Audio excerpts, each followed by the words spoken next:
Happy Sunday, everybody. Welcome to the Collector's Table Live. I am here with a good panel of guys joining me today. I hope everybody's having a good day so far, or a good morning, depending where you're at. How you guys doing today? Good. Shane, how you doing? I'm good, man. Good. Ready for a show. We got Art and Mike. It's going to be a good show. Yeah, it's always a good show when we got these two guys on there. K-Fet, thanks for joining. What's going on, brother? Not a whole lot. We'll talk about it. Got a couple pieces coming this week, so that's exciting. Some pre-orders, and my fantasy football team's 1-0 so far. So there we go. Who's your football team? Nice. It's fantasy football, so players from a number of different teams. Oh yeah. I don't ever. One of like those. guys at work do it all the time, and I'll watch football from like, because I'm from Philadelphia. I'll watch like the Eagles. The Eagles just had a really good game. Yep. But I don't really get into the fantasy. You guys do a lot of fantasy football besides K-Fet? I used to run my own fantasy football league. Yeah.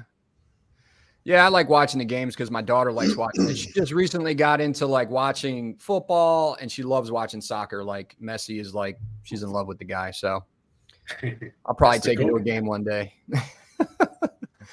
Dr. Mike, what's going on, brother? Thanks for joining. How you doing?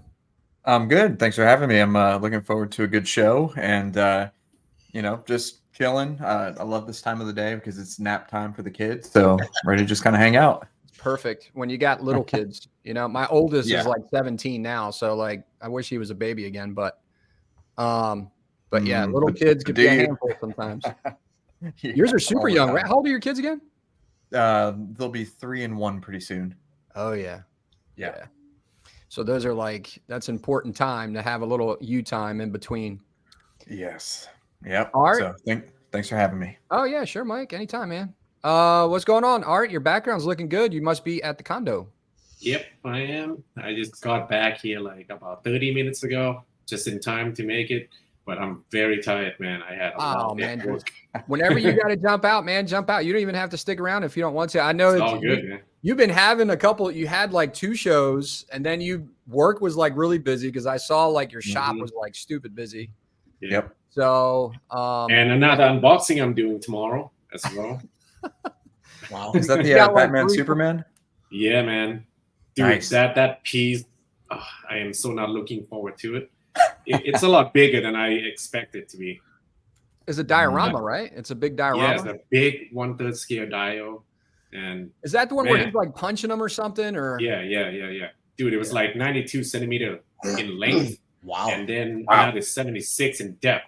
So I don't have any display for it right now. I just have to use my Astro one that I was going to. So I clear that space out just for it. Wow. Yeah, I can't wait to see that. That looked like a pretty cool piece, but it does look heavy as hell. Yep. But let's see who's in the chat real quick. I appreciate you guys joining us today. Here, let's put a little bit of music on.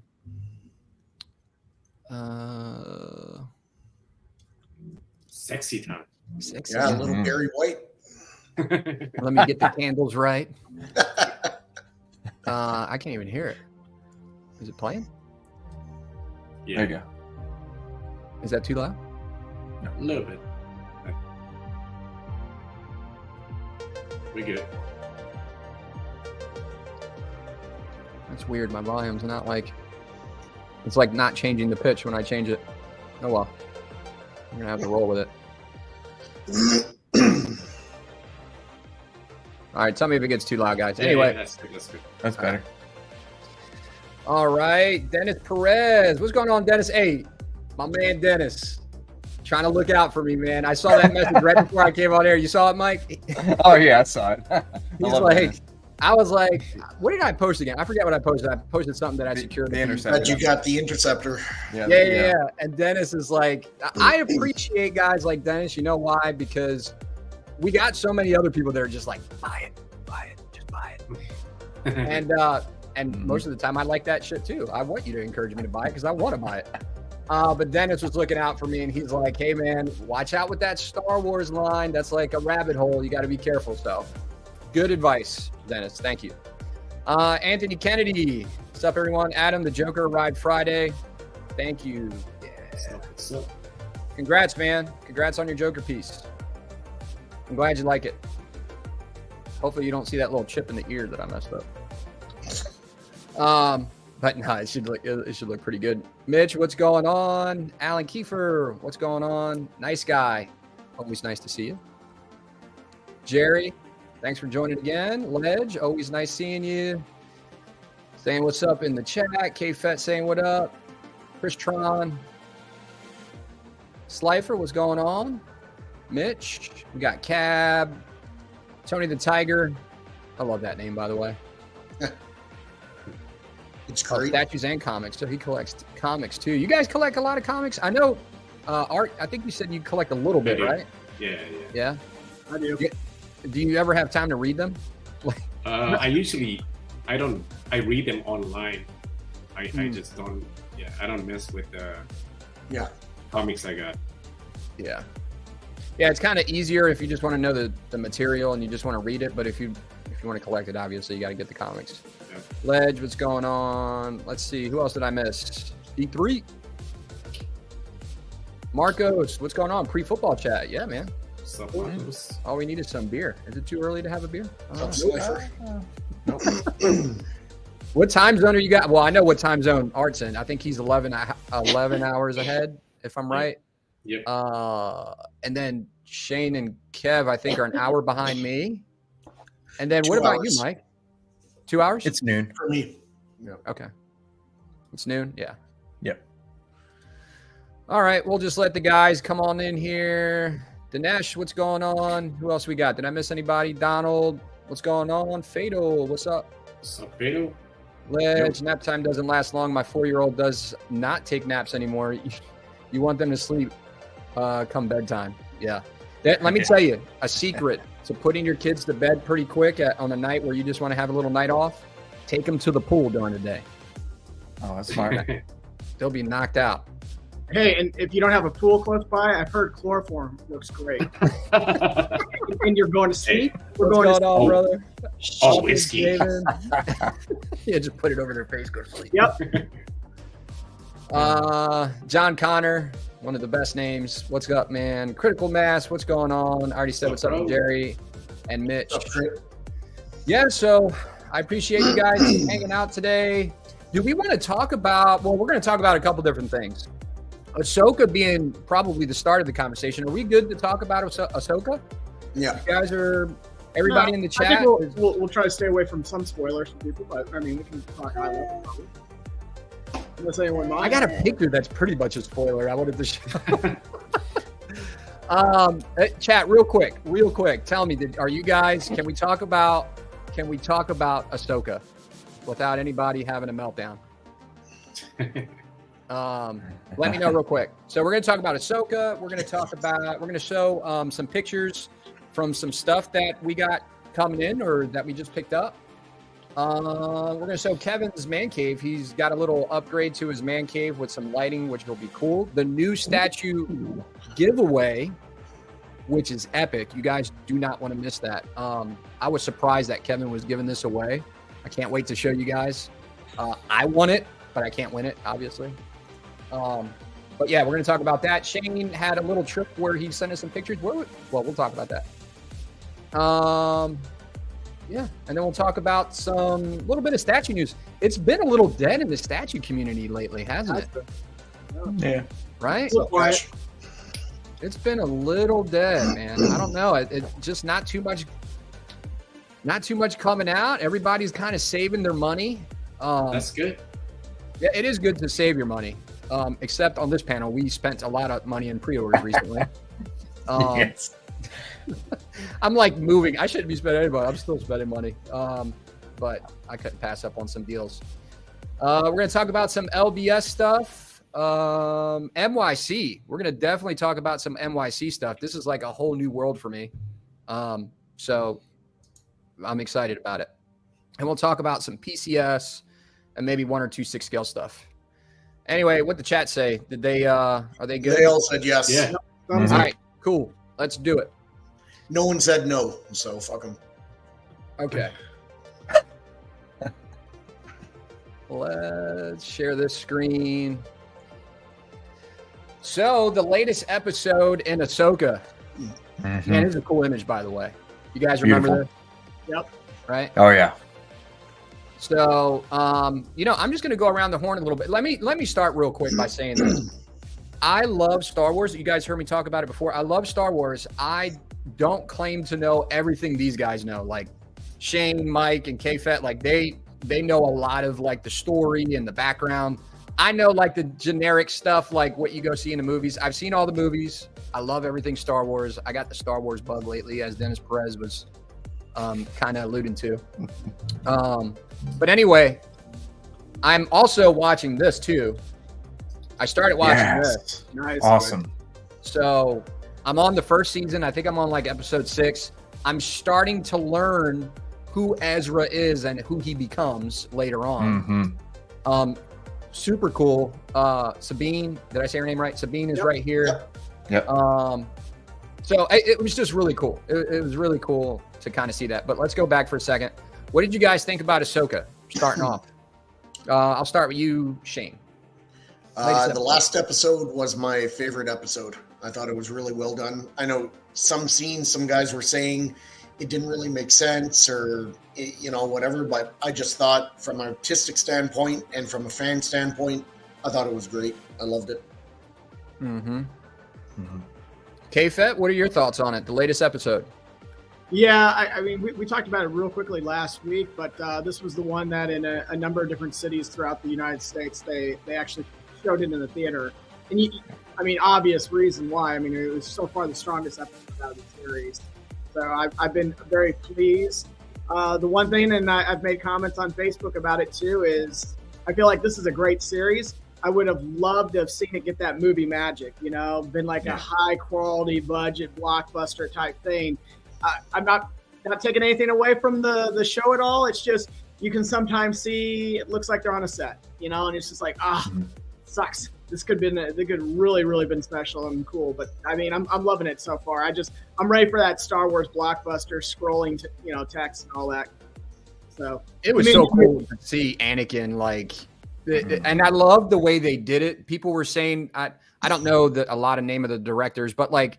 The guy who directed this, they were like, man, he should have done the latest sequels. Dave Filoni. Yeah. Is that his name? Filoni, you said? Dave Filoni. Yeah, I guess. What are your all's thoughts on that? You think he would have probably did a better job with the sequels? To me, Dave's just kind of like a fanboy, like all of us. And it's just like when he's putting together the series, it's like you're hanging out with a bunch of fanboys going, you know what? If we do this quick flash and we put Vader in the shot, how cool is that? Yeah, high five. Let's do it. Yeah.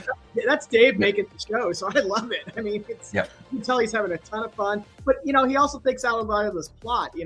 I said at the beginning of the series, Dave is kind of slow burn. You'll see that if you're watching Rebels. Season 1 takes a little time to pick up kind of deal. But when Dave gets going, it's fun. His story arc is great. Yep. What do you think about that, Mike? I totally agree with Kevin. I mean, George Lucas appointed Dave Filoni as basically George Lucas Jr. He was the one who's supposed to kind of hold the mantle for George, and Filoni kind of gets the way Star Wars is. Like Star Wars is supposed to be for kids, but now all these kids have grown up, and even the Clone Wars kids have grown up, and they're in their late 20s and 30s and stuff like that. So it's really cool to see him kind of basically make live action Clone Wars. Rebels season 5, live action, and really just whether it was Anakin or not, sort of that Hayden Christensen redemption, which is just beautiful, absolutely wonderful this week. Yeah, I think it was the way they told the story and how they caught up with her seeing Anakin again, and then him eventually becoming Darth Vader. It was almost like he was teaching. He was like teaching her like the last lesson or another lesson, and not to give up and to keep going on, and like, you can get through this if you just focus. And I just thought it was cool. And they really didn't like find her until she was done her lesson, and then they found her. It was kind of cool how they lined that all up. But yeah, I thought it was good. So do you guys watch like new rock stars, like the in-depth behind the scenes stuff, or like any of those that kind of go through the commentary of the episodes? No, I didn't even know they have that. That's cool. So just to look it up, the guy is really fun. He's entertaining. It's like a 20-minute video. But the one thing that I thought was cool that they kind of harped on, I don't know if you guys caught it, and I sort of did, but it was much clearer when he did it, was, basically Ahsoka is going through from Gandalf the Grey to Gandalf the White. She's Ahsoka the White. So she literally falls, like fly, you fools, falls into the abyss. Yeah. And then she faces her demon. She fights the Balrog. She, she's able to basically clear herself of all these, feelings and the resentment and, issues she's been harboring for, it's been decades at this point, I think. Yeah. So it's just the whole Lord of the Rings sort of analogy and sort of like the resurrection, like Jesus Christ type thing. Kind of relates to it, yeah. Oh, it's so cool. It just, when you go back and watch it with like kind of that mind frame, dude, it's awesome. Especially if you're a Lord of the Rings fan. Yeah, I started getting into freaking Lord of the Rings too. Let me tell you, I am easily influenced when I see a good ass movie and I'm like, man, I want this statue. But like, I can't do that. You can't do it with everything. So, but yeah, I thought it was good. What's that? Actually, Mike, I'm going to show you something later in the show that I think you can buy. I'm going to try to enable you a little bit. Yeah, that's going to be difficult. Mitch, Ahsoka has potential. The latest episode was great. How intertwined the past, Clone Wars, Force projection, and the present at the same time. Yeah, that was cool. John Connor, Dave respects the weight of the originals. Yeah. Mm-hmm. Yeah. I love Star Wars, though. Some story arcs are less than others, but they are good in my eyes. I am easy to please. Yeah, if it's like Star Wars related, I'm pretty easy to please too, except for the sequels. I didn't really like those too much. As Kevin knows. And Shane. We were talking about it a little bit. Yep. What's up, Patrick? Thanks for joining. Jonas. What's going on? Edwin Diaz, nice to see you, my brother. Donald, what's going on? But anyway, yeah, so I just wanted to show that real quick. I'm going to continue to follow it. I think we all are. And I think they're doing a really good job. Moving on. This is K-Fet. I'll let you take it away, man. You did some lighting, huh? To your displays? One of your displays. Yeah. Just, that's a display I've got up in my game room. It's the majority of my DC and Marvel line. The Marvel line's predominantly X-Men. DC right now is a lot of that Hush stuff. The line's a little bit off just because I was playing around. Sometimes I'll just do white lights so you can see everything really easily and stuff. But again, just kind of seeing everyone's collections online and how people light things and stuff always inspires me. And I just needed a Sunday project last weekend, so I got the fun of moving every one of those statues down, moving them around in the room, sweating bullets as I'm trying not to trip over something, and and then light it all back up, and then take the process again where you're lifting them and putting them back up, going, how much of it can I keep together that it won't fall apart, so I don't have to pick the whole thing apart. Yeah.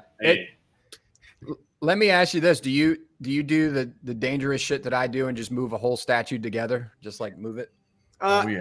Yeah. I do that shit all the time, and I'm surprised I have not broke more shit. Like, you put your thumb down on like the foot that holds into the base and go, okay, I've got this locked in. It's not move. Here we go.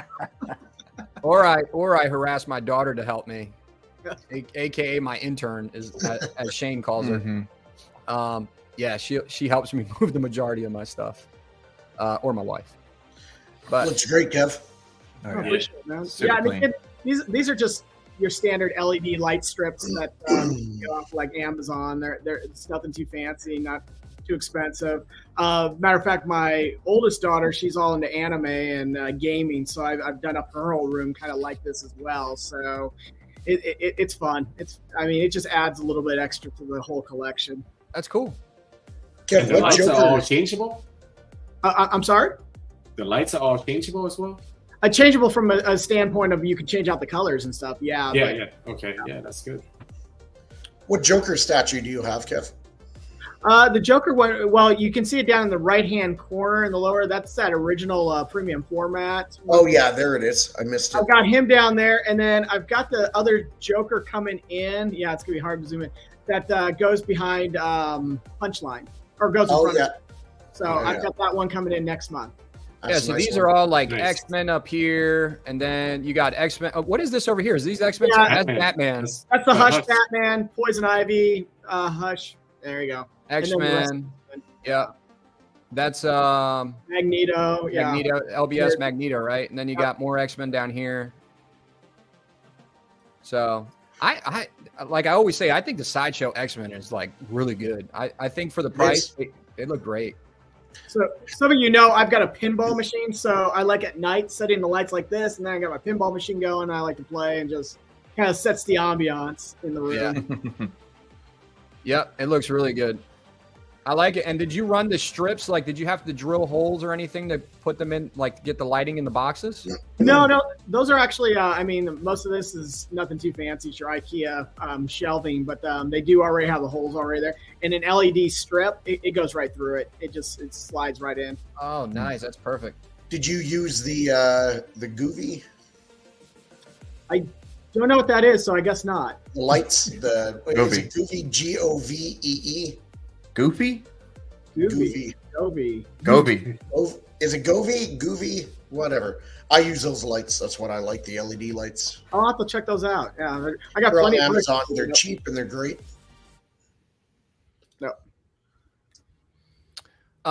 Quick question. What are your thoughts on the PCS Ghostbusters line quarter scale?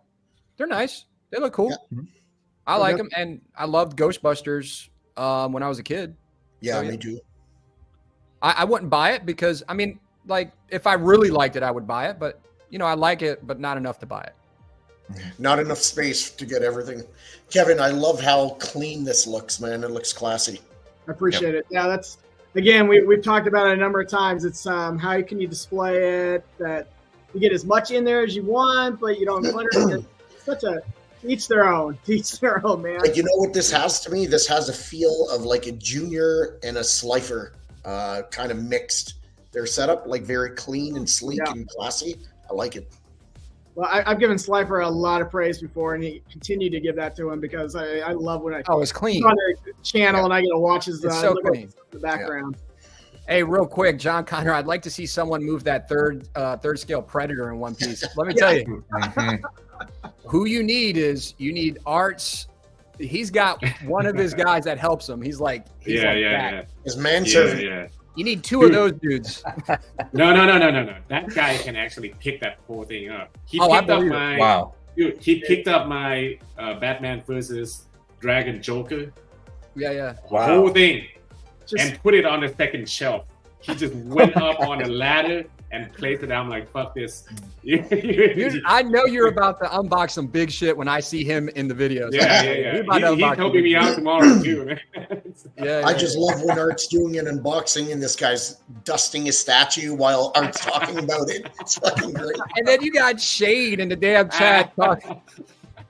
Oh, Shane. The stuff that he says was funny. Anyway. All right, so Mike, I got something for you to buy. Yeah, I've seen that. Star Wars X-Wing model from the original movie up for auction. But not that expensive. Starting Art would buy this too if he liked Star Wars, but he's not. How much would that be? It's only $400,000. It's starting at $400,000. It's the original though. From 1977. Come on, guys. Come on, Mike. Yeah. So, Mike, I need you to step up on this. That's like my whole collection right there. Mike, let me ask you a question, though, honestly. And it's not going to be this price. Okay. If it was $30,000, would you buy it? Probably. Don't You know- even think, Mike. I know you would. Seriously, I want to know. Like, seriously, would you buy if it was 30 grand? Obviously, it's not going to be. But if it was the original and it was 30 grand, would you buy it? Yeah, you've seen it in the movies. Yeah, so that's so you know who I think would buy it is not above me but above Art. I think that Kevin for 30K would You probably jump on probably something are like right. that. You're not on.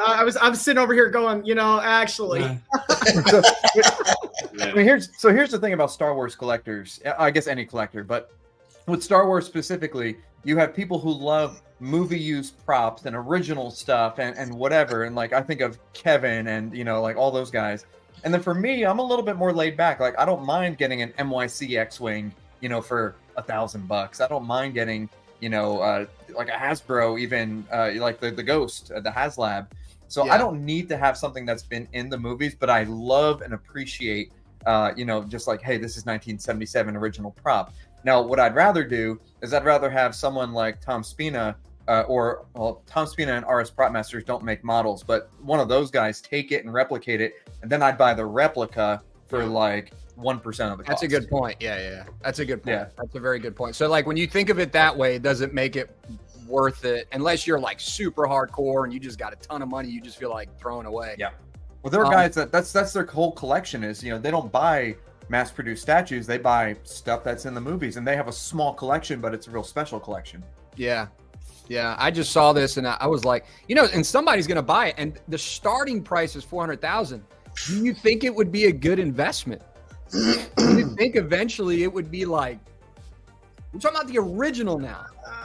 So didn't like an iPhone 3, boxed up just sell for like $190K, like Are a you brand new serious? iPhone 3? Yeah.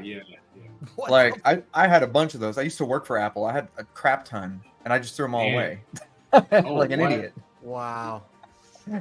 Wow. I like what Mitch said. That's going to cost 5 systems and from a galaxy far, far away. Yeah. What's up, Casual? What's going on, man? True Collector would have bought this already. I'll stick with the Hasbro version. Called Yeah. out. Yeah, the Hasbro version as a substitute. Yeah.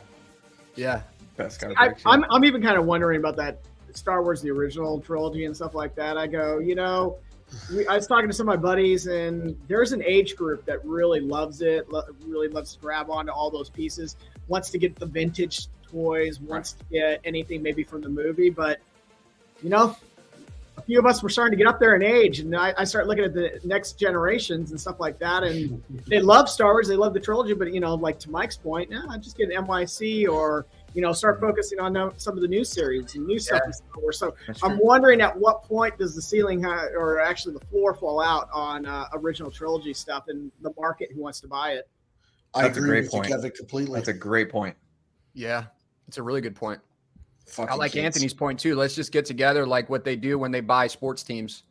Hell yeah, let's do it. Well, all owner percentage. Anyway, I just thought that was cool to kind of point out. George Lucas better left a fingerprint and a blood on it. Yeah. Damn right. Get his Gotta- DNA. Mm-hmm. Yeah. All right, guys, let's move on. So the giveaway for hitting 2,000 subscribers that Kevin's giving away is this Nice. Darth Maul. I think it's by Sideshow, Yeah. right? By Sideshow? Yeah. What? Sideshow Darth Maul. By the way, that's like my favorite Star Wars character. I think he's badass. Not only that, it's signed by the man himself. Wow. Ray Parks. I was thinking about telling K-Fet, hey man, I'll just buy this shit. You give something else away. I'll buy it off you. I just love the guy. That's and I love the incredible, actor. Kevin. Wow. It's just big shout out to Kevin. He's going to be giving this away at 2,000 subscribers. I think we're over 1,200. So we're already moving in that direction pretty quick. So yeah, I think this is amazing. I'm gonna put you on the spot, Mikey. If Collector's Table is giving this away for 2,000, what's Collector's Enable giving away for 10? I don't know. Holy crap. I know. You know what? I forgot to mention that Mike has been killing it lately. A lot of he has been. Almost 10K. Yeah. Yeah. He's kit like it jumped in like what 2 weeks? It was like boom. Yeah, it's back to normal growth now. Slightly above average, but that peak kind of came down. We're down to like our normal analytics, but I mean, this is incredibly generous. I thought it was just going to be the bust, but it's the bust, the lightsaber, not to mention the signed lightsaber. That's incredible. Yep. I can vouch for mine to meet Ray on one, so yep. Yeah, so for 10,000, Kevin's going to give away his C-3PO, but he's going to send it to me directly. This is fire. This is fire. Amazing. Like, I am a huge fan of Darth Maul. I think this was done well. I've seen this in person before, not at Kevin's house, but somewhere else. Yeah, and I haven't seen this lightsaber in person, but like the fact that he got it signed by the man himself, I would never sell this. I would never sell it. Who makes that lightsaber hilt? I was about to say that lightsaber hilt is not like a license, so don't think this is like a master replica one, but it is, basically the specs of the prop. The whole thing it's machine shopped and stuff like that, so it's a heavy piece. It's done here locally in city of Dallas. I know a guy who does a couple of lightsaber hilts and things like that, and did it for me. And Ray Parks and got it signed. Kevin knows guys like, this guy built like an AT-AT for me. That was just a little project. I know people. There's a lot of people. But I guess that's what happens when you've been in this game for so long. So thank you, Kevin. We appreciate that. No worries, man. And it does pose, if you guys like that hood up too, he does have the cowl on the back that just you can put it over the head. Yeah. Look at this slugger right here. Look at that. Look at this guy. Look at this. Weather's going down. This is an awesome picture. You refused to shake my hand, so I had to put him out. If he dies, he dies. Yep. Yo. Yes. What were you looking at, Shane? Shane, are you looking at another camera? So what happened was, they're like, all right, you ready for the picture? I'm like, yeah. So I'm like, hey, you mind if we do the, I'm going to come at you. We'll do the Rocky 3. Obviously, he was just doing that. He's like, yeah, sure. So at first we were looking at each other, and then they don't say they took the camera or the picture. They don't give you a countdown. There's no flash. So all of a sudden he looks at the camera. So I'm like, I'm standing there for a good 7 seconds. I'm like, are we fucking done? So I'm about to look at the camera, and that's when they must have taken the picture. You can tell he's used to cameras. You're not used to cameras at all, because he's looking exactly where he needs to look. Look at him. At first, we were looking at each other. He's so looking at the cameraman. I started looking at the camera guy from him, and they caught me halfway looking at the camera. Cross-eyed. Yeah. I don't know. Oh my god! Listen, it's still an awesome ass picture that you even met this guy, but this is funny. Yeah. This is funny. Yeah, that's a good picture. Yeah, we got to give Shane a little shit. He gives us shit all day long. I'm nothing but nice to you fucking guys, and this is what I get. A liar. I'm a victim. Hey, where was that at? This is a good idea, Kev. Just get 15 seconds of definitely that. a good idea. 100%. All right, let's do it. Let's do it. We only need 15 seconds. Yep. Sounds like a normal Saturday night. No, I'm just kidding. Oh. All right. Oh. Just kidding. So all right. bad. Those companies take, what would that say? Those companies take the pics way too fast. Yeah. Oh yeah. Yeah, that's probably the get thing. from It's so like, many all right, people. take your pic, get out of the way. Next. You know what I mean? So. Yeah. Cool. And where did you say this was again, Shane? That was Edmonton, the Comic-Con here in Edmonton on Friday. Nice. I took the day off and I went with my son. I would love to take a picture with this guy, especially in the movie that what movie was he in? Rocky 3. He's in Mandalorian. He's in One Predator. that I would like. Predator. Oh yeah. I would love to take a picture with him. That'd be cool. Here's Shane and his army. This is Shane and his goons. Shane, I think you need this chair at home, buddy. Really do. That chair's so fucking uncomfortable. It's ridiculous. It looks hard as shit. Ergonomic at all for your back. It's ridiculous. But it looks cool as fuck. Yeah, that's a great pose too that you're doing.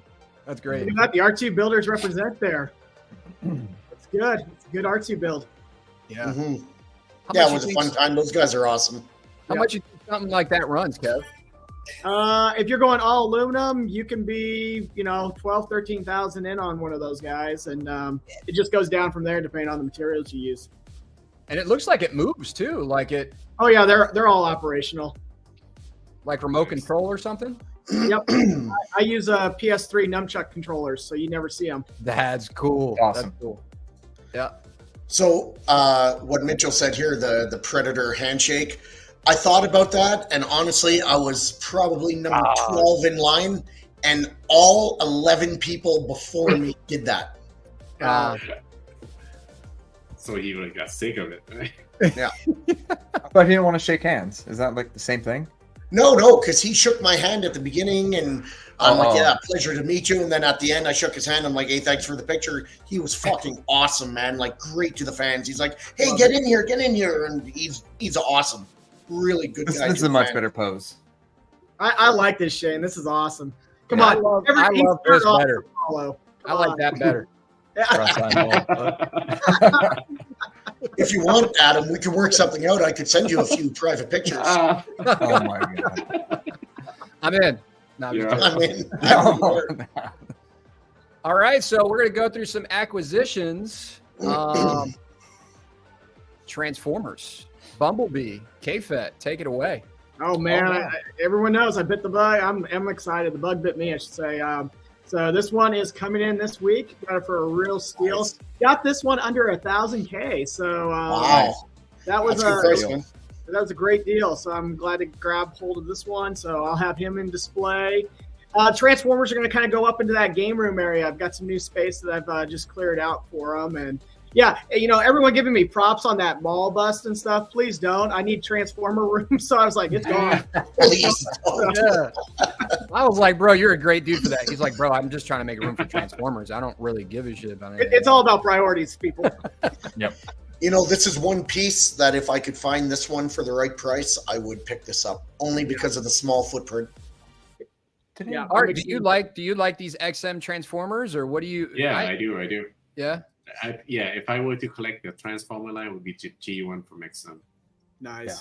What do you think about the proximity pieces next to it? Would you display it with it or without it? No, I don't. I don't think you need it. I mean, I never display them. Okay. So you take the approach Shane does. Shane doesn't. He just throws them out. He throws them in the trash can. I don't throw them out. Yeah. I give them to my garbage. grandson to fucking smash together. Oh. Yeah. I think if you have a lot of them, you can actually put the proximity pieces together. That would a good idea. probably better. So I have my office upstairs, and that's where I have like a few of my 1/6 scales that I never sold, like my first statue and shit like that. And that's where I thought about putting the proximity pieces because they take too much room for this stuff. And then by the time I thought about that, I'm like, I'm not digging through my crawl space to find 3 boxes to get these proximity pieces out. So Let me I want to tell you guys something that we had every now and then. I'll do like this question of the day type stuff. And I put it in the group, and it was interesting to see the results of like what everybody said. And the question was, if you missed it, what line would you love to collect but don't? And like almost 80% of everybody in that thread was saying XM Transformers. Yeah. A lot of people were saying, some people were saying XM Transformers. I think I saw mostly XM Transformers, Prime 1, Predator, Lord of the Rings, Terminator. P1 Lord of the Rings. Yep, Terminator. But the rest were pretty much. Oh, Art. This is probably the one I would do too. Art. Video game lines from Prime 1. They are nice. killer. Yeah, there's some nice They look pieces. really good. They're all really good. Like I canceled too. I was gonna get the Resident Evil 3 with the Nemesis, and I think what was her name again? Jill or something, or I can't remember what her Jill name Valentine? is. Yeah, I think that's her. Where she's running away from the dog. Yeah. I thought that was cool. It just took up so much space, and it was so big. And then I was watching Flankster's channel one time, and he said that Nemesis looks like he's got trash bags on. I could never unsee it. I was like, nah. He looks like he's got trash bags on. I was talking to some of my buddies, and I feel like video games are the next, if you will, superheroes movies, because superheroes, I mean, they used to bomb before Marvel really kind of got their stuff together. You get every once in a while a hit or miss, the 89 Batman, stuff like that. I don't want to dismiss that. So you'd have one or two that were great. Blade was great. But then like Marvel just came out swinging and it was just killing it. I feel like video games are kind of on the cusp of doing the same thing. I feel like we're going to get one or two really good movies, and then Hollywood, of course, will latch on and we'll get a slew of them. Yep. Yep. Anyway, Kev, this is a great piece, man. Congratulations. I appreciate it, man. Yeah, I'm excited to add it. So this detail right here and his expression, it looks great. You have any other Transformer piece, or this is your first? I got in right here. We got Rodimus Prime that came in this week. Nice. So very excited about this piece as well. So I was a kid during the whole Transformers movement. I was in the theater when those bastards killed Optimus Prime. I'm still trying to get over him. Just tried not only to kill him, but they grayed out his body. Like he lost all color. And everything. Like, Spoiler. Yeah, this is cool. This is a cool pose too. Yeah. There's so many great poses with him, but yeah, I was excited. I've watched all those series since, so I was hot rod him, and Rodimus Prime. This is an easy pickup. I love this. I would have liked to seen the same expression as Bumblebee, but I don't think this looks bad either. Mm-mm. So that's that. So Shane got this recently, right, Shane? Yeah, I just got this in on Wednesday. Is this the 1/6 or 1/4? 1/4. It's great. I love it. My favorite Joker statue I've ever seen. I think this, because I had it for the giveaway, I thought when I got this for a giveaway, I was like, the guys are going to love this. And it was so good when I saw it in person. Like, I'm a big Joker fan. He's one of my favorite villains. Definitely top 2 favorite DC villains. And for me, this is a quintessential Joker. Yeah. Are you doing the exclusive portrait or the regular portrait? I got that one, the regular portrait. Okay. Yeah. The base is really... The base is what makes this thing. Yeah. That's cool. And nothing broke. Nothing came broken. And it is so fragile that damn I broke the little thing on the ear, but like that thing, you got to be really careful because you can only lift it from the base.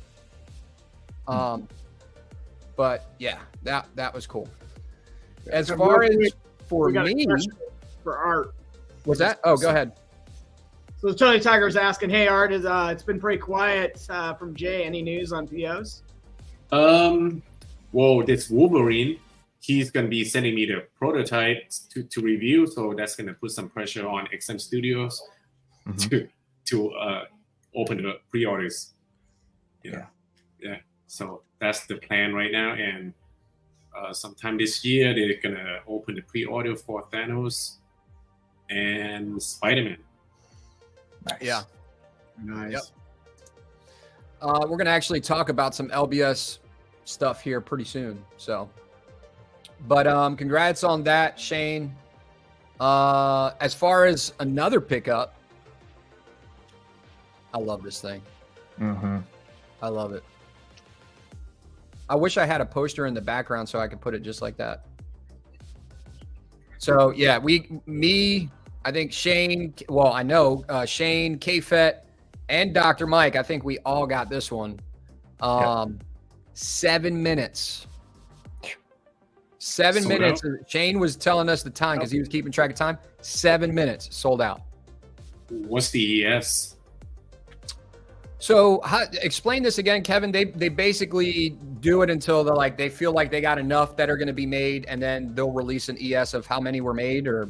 Yeah. So Michael, I mean, in the past when he's done these, they've sold out so quick, so a lot of people miss out. So he's got a new policy. The first 5 minutes, he just leaves the pre-orders open.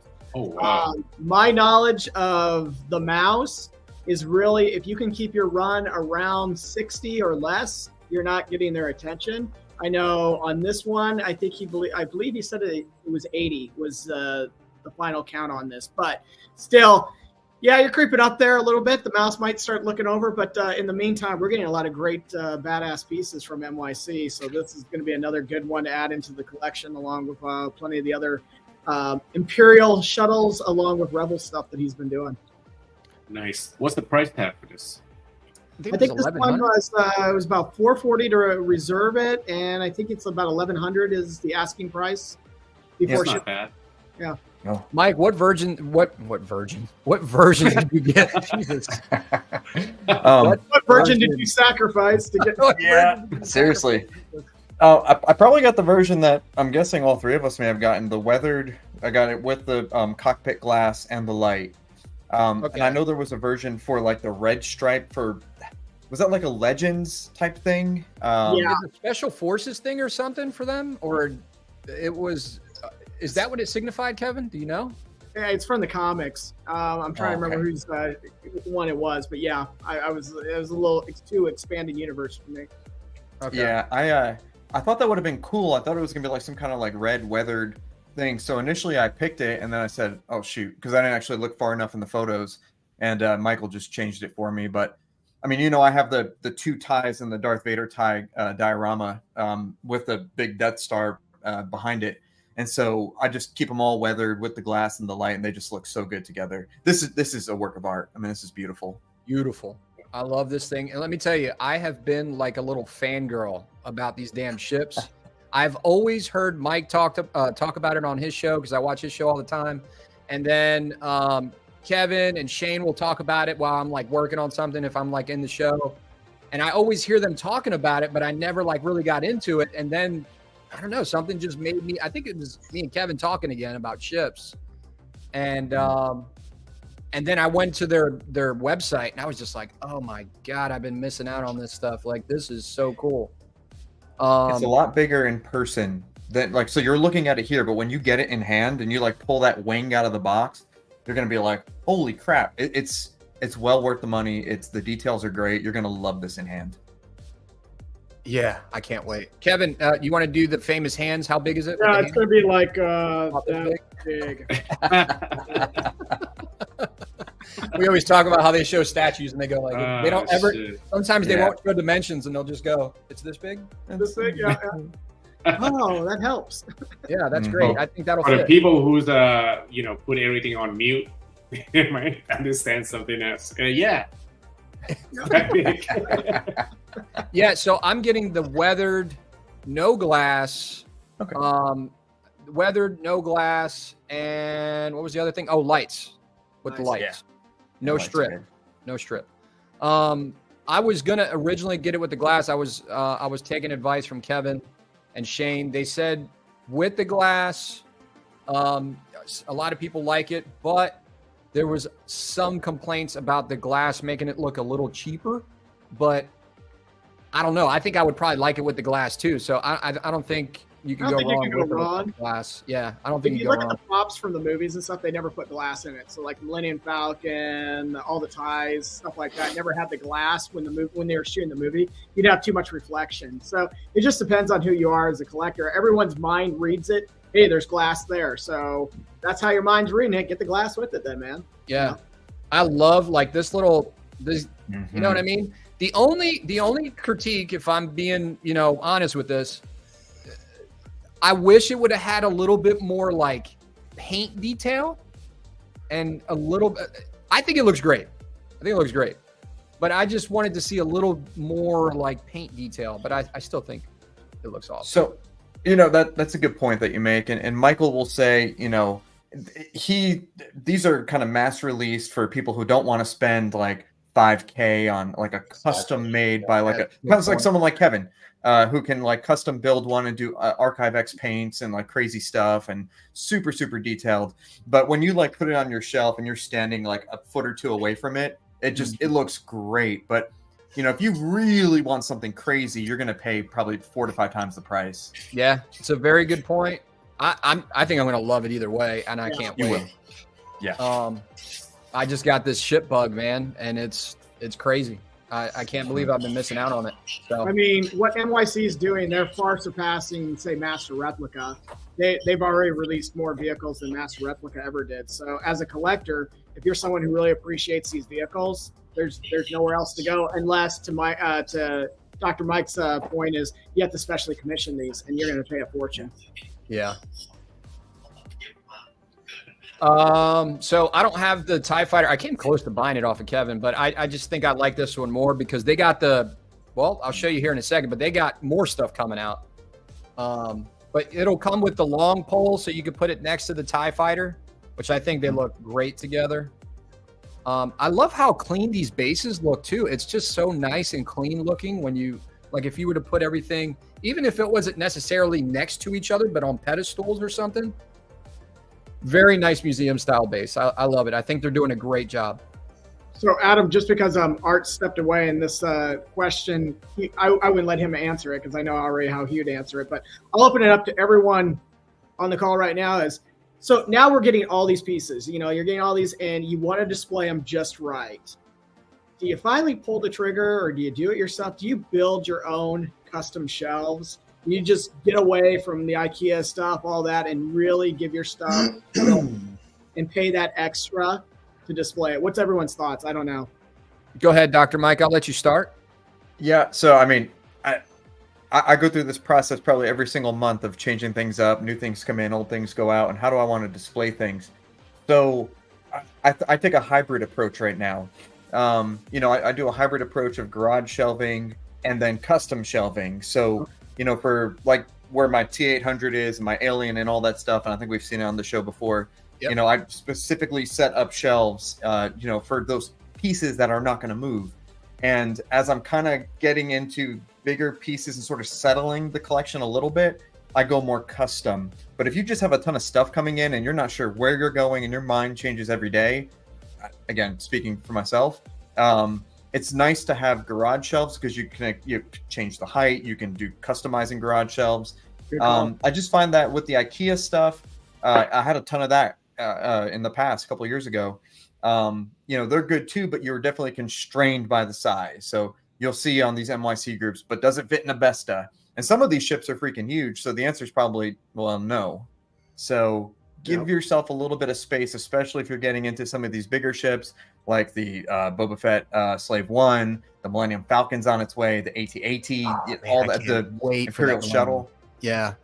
I think I might be getting that Millennium Falcon and the X-Wing.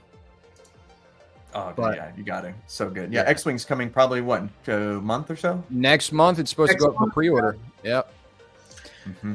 Ryan makes a good point here. Custom shelving just limits you, in my opinion. If you end up buying a bigger piece, you may be screwed. Unless you design it for bigger pieces. Right, exactly. Mm-hmm. Yeah, because a good example of that is Art's setup. Art's setup at his gallery. I mean, it's modular, so you can pick and choose and move things and put things together the way you want because he's got wheels and everything. I think that's a great idea. If you could afford to do that, that's a fantastic idea. Sure, and you got an entire building dedicated to your statue collection. That's a great idea. That's very true. I mean, I've spent a lot of money on not custom shelving, but like garage shelving too. You guys saw it in here. I had shelves on both sides. I had a whole plan. Right. It didn't really work out that way because I got to move now. But like, I had a whole plan and I spent a good amount of money. Now, it wouldn't be nowhere near the amount as custom shelving, to Shane's point. So, very good point.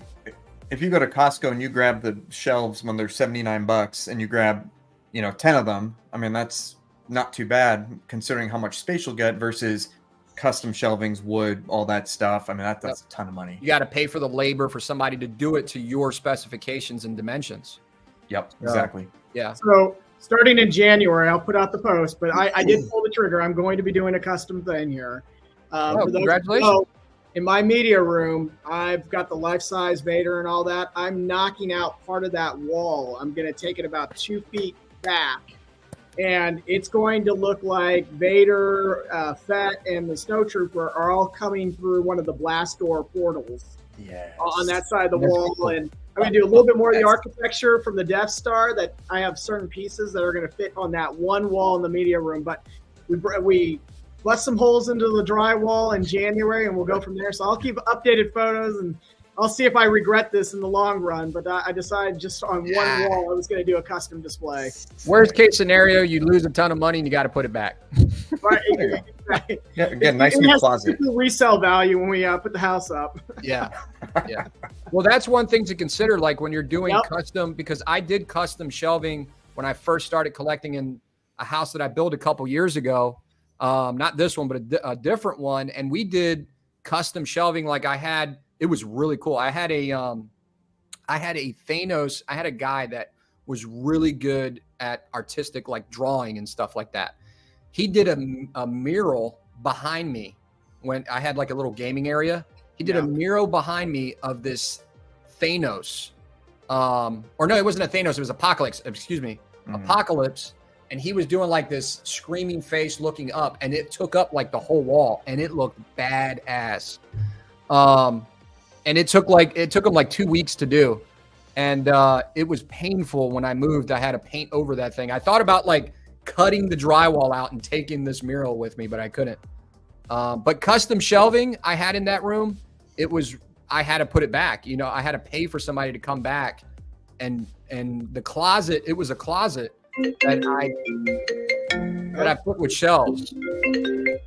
But anyway, yeah, you just got to be prepared when you're going custom. If you're building it into your house, if you want to sell your house, chances are you probably want to put the house back the way it was, unless you do a setup like Art Statue Collector's got. He's got the modular setup with the modular pieces with wheels. You could probably take those with you and put it in a different gallery. But it just depends. If I was in my long-term home, like the next house I'm going, we're not buying yet because we're waiting for the market to come back down. I'll wait until I buy a house, and I'm going to be like, okay, I'm going to be here for a while, and then I'll make that investment. But until then, I just got to stick with the normal stuff. That's another potential issue with custom shelving, is that it's mounted right to your wall, and for resale value of your home, not everyone wants these giant fucking shelves in your basement or in a room that you have. No, there are shelves, you just tear it down and it's gone. Yeah. And what do you tell them? It's just like, they're for really big books. I don't know. Like, what? The guy's like, oh, I wanted a pool table, and now he's got to destroy your $25,000 of shelving. Yeah. That's the red 181st strip. This is the clean version, by the way. I would love to know how many people got the red stripe. I'd say a handful. Very many. Yeah, I was gonna say it's very limited. So I bet you not even many who know what it is. Yeah. All right, Dr. Mike. Nice. Here we go. You got this? Yeah, I got it. Yep. Nice. It is awesome. Is amazing. Take the floor. Yeah. Take the floor. You got it. Yeah. So, I've been pretty deep into Terminator lately. Everyone knows, those little shorts on my YouTube channel have been like jumping me up in subs and stuff like that. And plus I grew up on Terminator. Like I was a kid, watching Terminator and Arnold and all that stuff. Now, this is not the Arnold that I grew up on, but when this first was announced, about a year ago or something, everyone, not just me, was like, this is one of the most beautiful busts, that they've ever made. But not just the silicone work, but the endoskeleton arm. And, I came across it. There was one in stock on Comic Concepts because he gets a lot of Infinity stuff early. And I kind of just pulled the trigger just for the hell of it. So I got it, unboxed it, and it is, when I say it is the prototype, it looks exactly like this photo. Yeah. And I know there's been, a little bit of controversy with maybe the Harley Quinn, maybe something like a batch or two of the Wonder Woman. And so I kind of got jaded by Infinity just a little bit. But I opened this thing up and it is glorious, well constructed, extremely well packaged. Especially if you can imagine with the endo arm and all the bits and pieces and stuff. That thing could have, fallen 10 stories and still be in good shape. Wow. Yeah. I was extremely, extremely impressed, and I'm so glad that I got it because, Arnold's Arnold, man. He's an icon, and no matter what role he plays, and the endoskeletal arm is beautiful. The light up feature is nice. You can't really tell the difference when the light's on versus the light's off. You know, it just, I mean, meaning that the glass eye or whatever they use for the eye looks really good with or without the light up feature. Yeah. And yeah, I'm just real happy with it. So I highly recommend it. I don't know if there will be batch issues. I can say that this was like number 14 of 599 or whatever the ES is. Mm-hmm. So it's a, you know, first batch. But yeah, dude, super impressed, man. Mostly this is Art's fault, by the way, because Art freaking did, you know, his Aquaman thing, which I wanted to get as well, but then I got jaded because I didn't think the Clark Kent was that great. You know, I had a bunch of Infinity before, but I kind of sold almost all of them. You know, I had the Batman and the arm didn't really sit properly, and because with these big arms, they have like the slot and the pin, and you have to like line up the pin. And with the damn Batman that I had to like hammer in one of the pins and end up shattering some stuff. And so I'm glad I gave this a chance. I'm extremely happy about it. I'm so happy about it. I threw the boxes away because I'm just getting sick of storing these big boxes. And I would throw boxes away on this one. Yeah.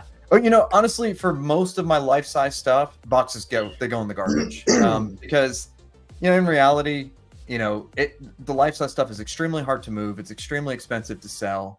And I'd rather just put it in storage and then just, you know, put it in my final home destination, whatever that's going to be. Yep. But, so this was Art's fault. Again, because, you know, just Infinity and his Aquaman thing. And, after I unboxed this, I was like, well, damn, maybe Infinity's kind of changed the corner. And, you know, so I bought the Aquaman too. So damn it, Art. Oh, so you did buy the Aquaman. Okay. Oh, how many boxes does this Terminator came in? That's a good question. It's 2 boxes. They're both about the same size. You're kind of typical Infinity size box. Aquaman had 3. I know. A whole box just for the Trident, right? No, just Trident, base, body.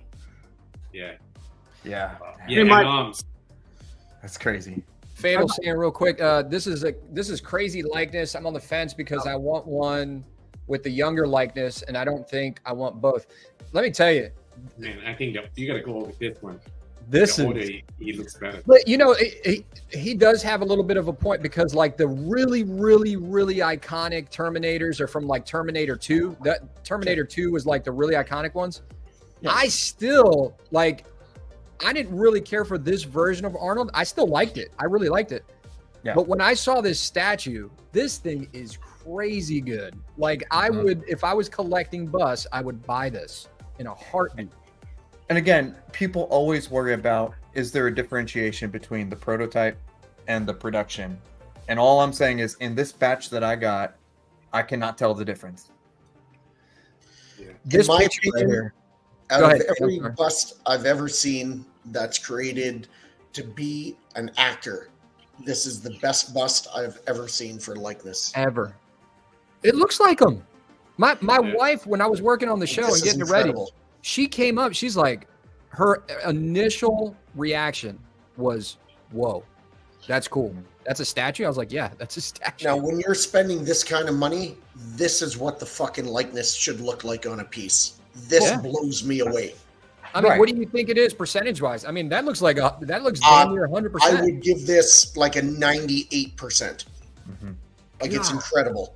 I've never seen anything with a better likeness. And we're zoomed in all the way. I mean, it looks like him. Mm-hmm. The hair was well done. You know, it was good out of the box. I've had issues with Infinity with that before. What's the retail on this, Mike? Is it like 30? Is it 38 plus ship? I think. Okay, so that's not bad actually. No, it's not too bad. It's the same price as other bus they came out with, just about. Mm-hmm. Yeah. Wait. So is this silicone or is this? Yes. The only thing that's not silicone is the connector with the endo arm, kind of like where you can barely see under his sleeve. Yeah, that little bit of flesh right there. And then the tattered like marks under his shirt, that's all resin too. So his sculpt extends kind of like to his shoulder, and then it's all resin the rest of the area. Yeah. Right. And how do they look like? the skin that was showing like through the hole of the shirt? Is it kind of like mannequin or? It's a little shiny compared to the silicone. Like you could, if you like actually sit there and look at it for a few minutes, you could really see it. But kind of at a quick glance, it's not bad. Okay, it's probably not as bad as the Harley Quinn one. Harley Quinn one that's a mannequin. Yeah, I haven't seen that one, but I heard that. Yeah. Mm-hmm. Hey, Art, you're doing a good job when people keep saying this. Nah, come on.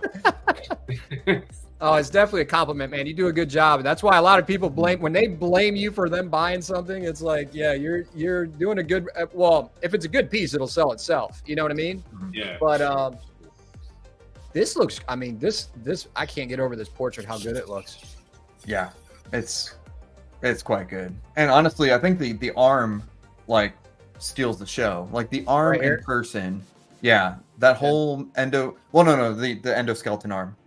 Okay. It's so well done and weathered. Now I do have the Blitzway one coming in, I think tomorrow actually, which was like the one to get. So I can kind of compare the two of them side by side when that comes in. Yep. Mike, you think we should do a video for the channel, like comparing them, like how Mr. X does the Extrumbles. Yeah, that's a good idea. You should do a video. So I was thinking that because I also have the Queen version coming in probably next week or the week after. Fucking triple threat match. Look at that. Mm-hmm. Art, would you ever buy this? Look at all of them together. What was that?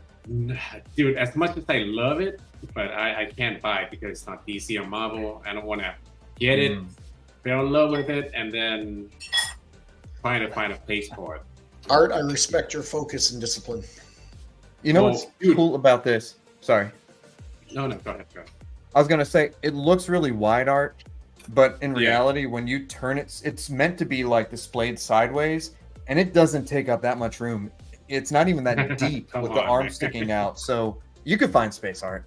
Let me tell you, I'm having a problem trying to find space right now. Yeah, he's already out of space, I think. Are you out of space, Art, or are you? I am not out of space, but some of the pieces are way too big for any space I have left. Mm-hmm.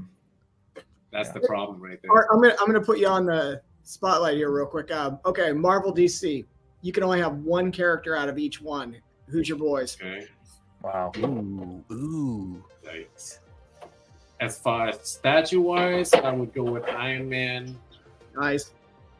And like, I have a lot of Batmans right now, so probably with that because I love a lot of pieces. Shocking. The rich guy likes the rich guys. No, come on, man. I'm just fucking with you. What's your power? I'm rich. Hey, Mike, real quick, you see this question right here? Is the endo skull made of silicone too? You mean the metal part? Yeah. Yeah, it shouldn't be. Yeah, that's what no, he's asking. I think it's made of. I think it's like made of resin and metal. Okay. Okay. It's because when you said everything on this is silicone, I think that's what the confusion was. No. Oh, sorry. No. Those components are like resin and metal up there. Mm-hmm. That's mixed media, right? The shirt. Yeah. No, it's like I could probably put that shirt on. Yeah, it's nice quality shirt too. Hey, Mike. Go ahead, Kev.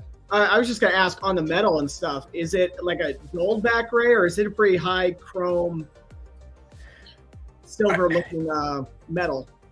I think it's chromed out. I think some of it is resin. It's hard to. It's kind of like the sideshow endoskeleton. Like you can't really tell what pieces are metal and what pieces are resin, but chromed out. Yeah. So it's kind of a mixture of both. Gotcha. Mm-hmm. It looks amazing. And congrats, Mike. This thing. I love the transition. Thanks, you. From the arm down into the endo arm. I think the transition with that they did right here is like flawless. I mean, it looks so good the way they transition. My only thing that I would wish for was they just spent a little bit more money and made that silicone there. At least like the overlay. Like obviously it needs to be reinforced, so that because of the arm and the cantilever. But if they did like a silicone overlay over whatever resin they used underneath. But I mean, the paint job's pretty good. It's battle damage, so it's hard to tell. It's not like just skin, like what Art was saying, like a mannequin doll arm because of the battle damage, the bleeding, the bruising. all that. It would kind of give it that hanging flesh kind of look if it was like, like if it was real.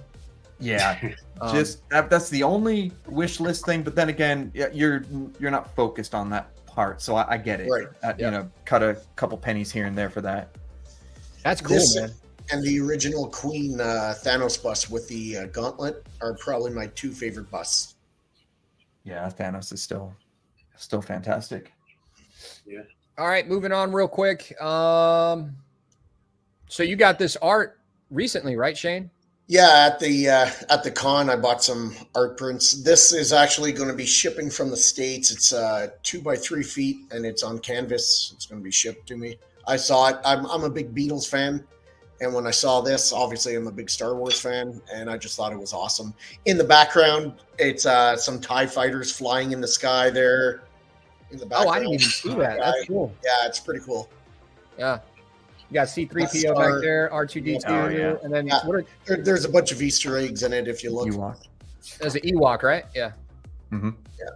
Yeah, I could do without the Ewok, but it's pretty cool either way.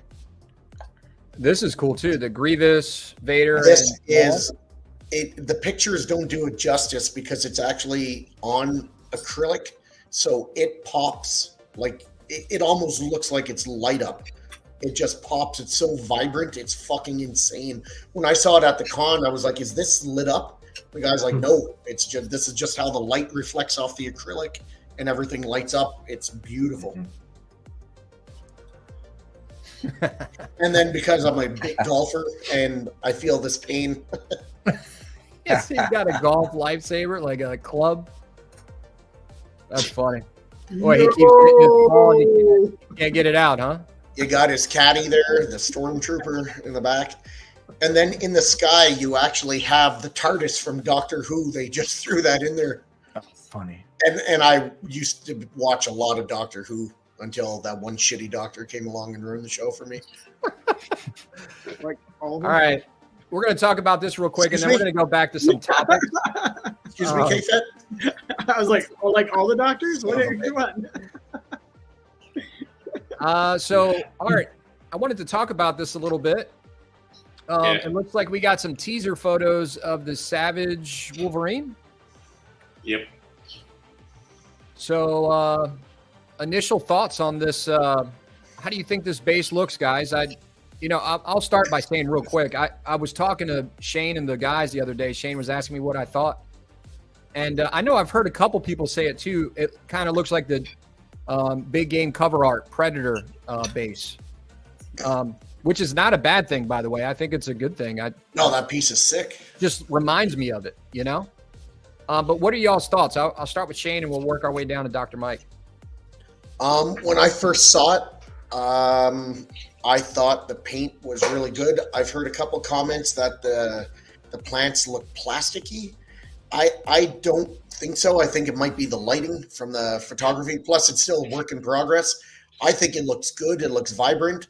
I love the foreshadowing with the saber-tooth skull there. I think it looks really good. And it's something different for a Wolverine statue. It's not snow, it's not Sentinel base, and it's not Danger Room. Here's a little bit more of it as you guys keep talking about it. Go ahead, K-Fet. What do you think, man? I'm digging on the base. As someone who followed X-Men in the 80s and 90s, anything that has a little bit of a hint almost to Savage Lands. Exactly. I'm right with Shane, man. I don't have that training room or a Sentinel hand, so yay! Give us something different. Art. Yeah, I actually didn't think it was going to look this good. Yeah, I had some doubt, actually, like how they're going to do plants and all. But yeah, plants are difficult. Plants can be difficult sometimes because they can end up looking plasticky. It is looking kind of like it is plastic though.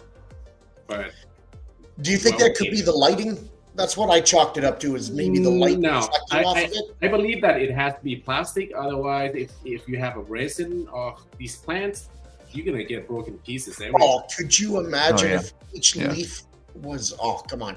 You couldn't do that. Yeah. But they made it look pretty good though.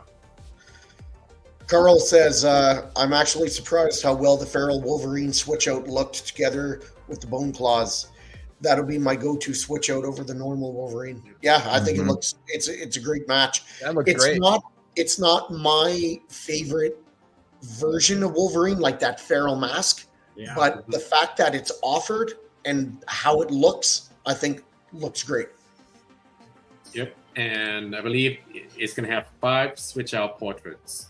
Oh yeah, Jay is no slouch when it comes to fucking switch outs, as we know. You said how many? 5. Wow. Damn. Okay. And I assume it'll have switch out claws, right? Yeah, of course. You know why that's good though? A lot of people don't.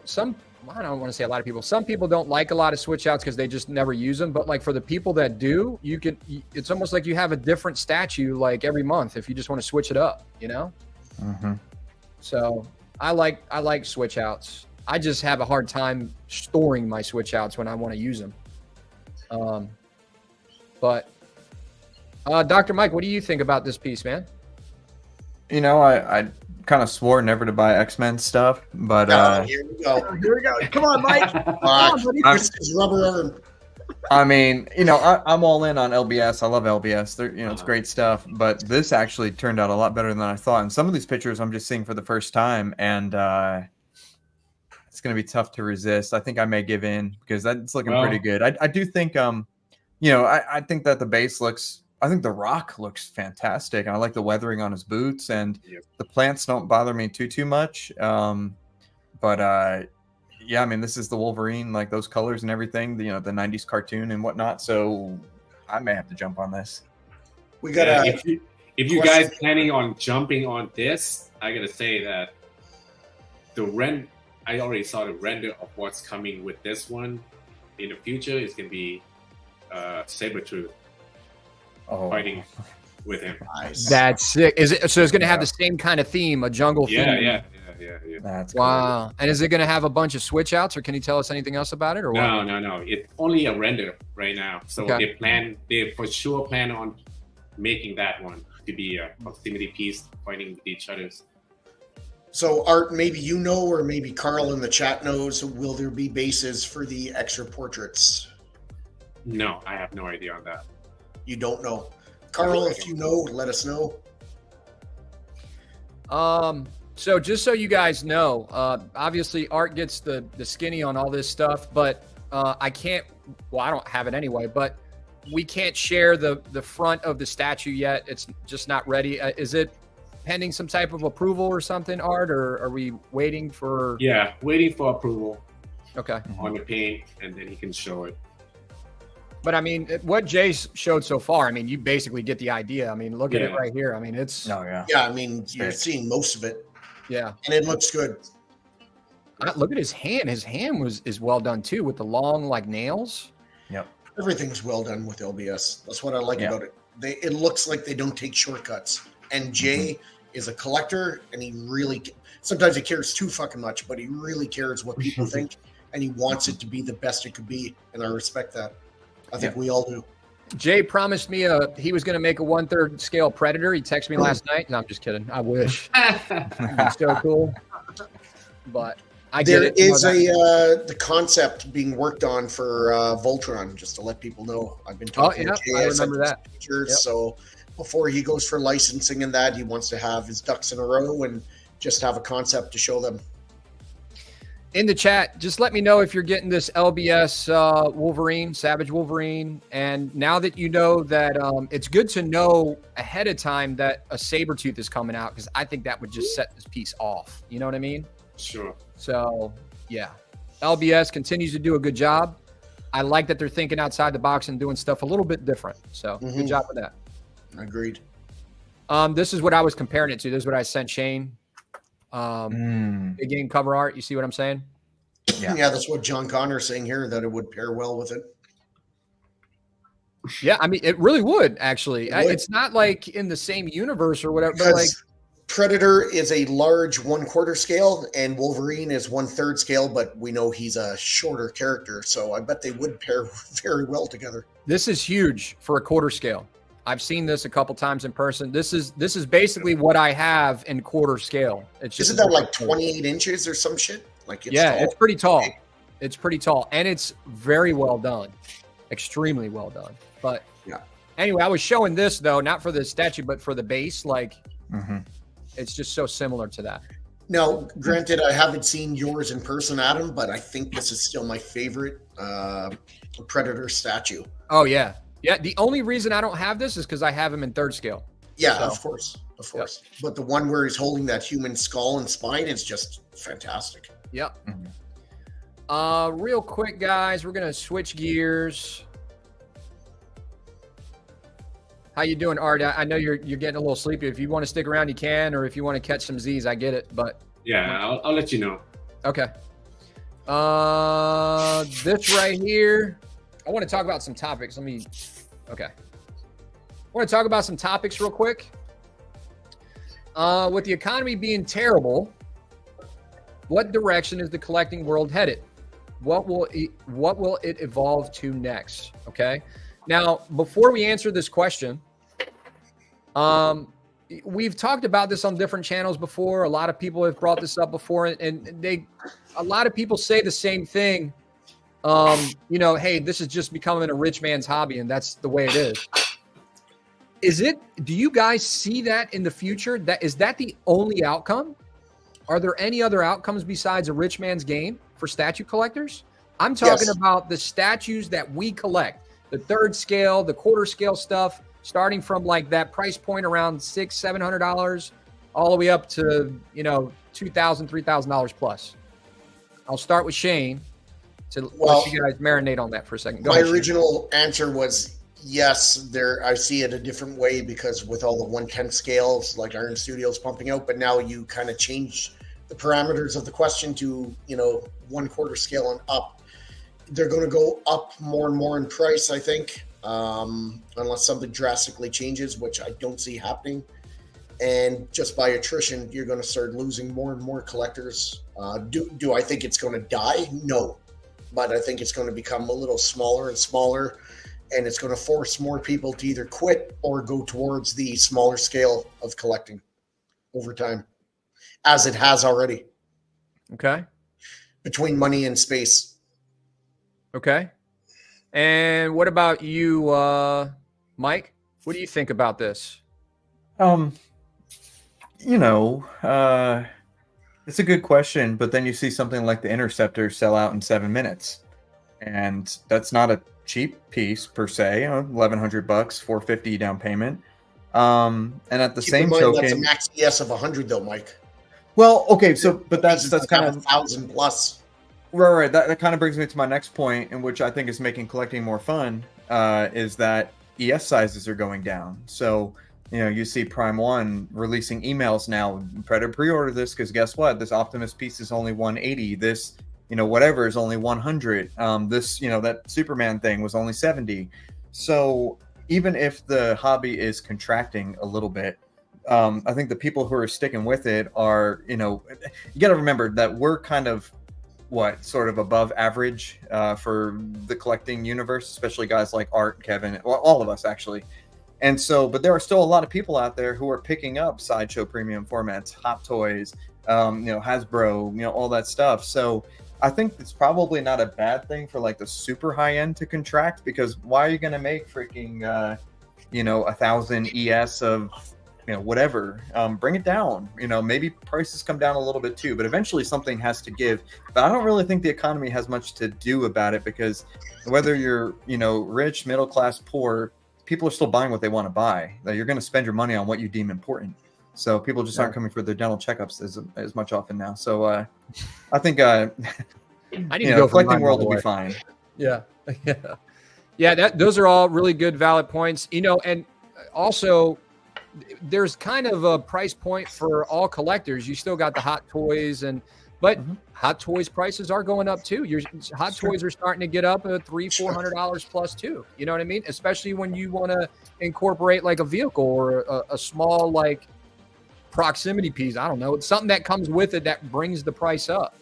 I'm just thinking though, like, is this the only outcome? Is it just for people who are making a little bit more money and it's a rich man's game? Because that's what I hear so much in the community. But to your point, with $1,100 statues plus, they're still selling out.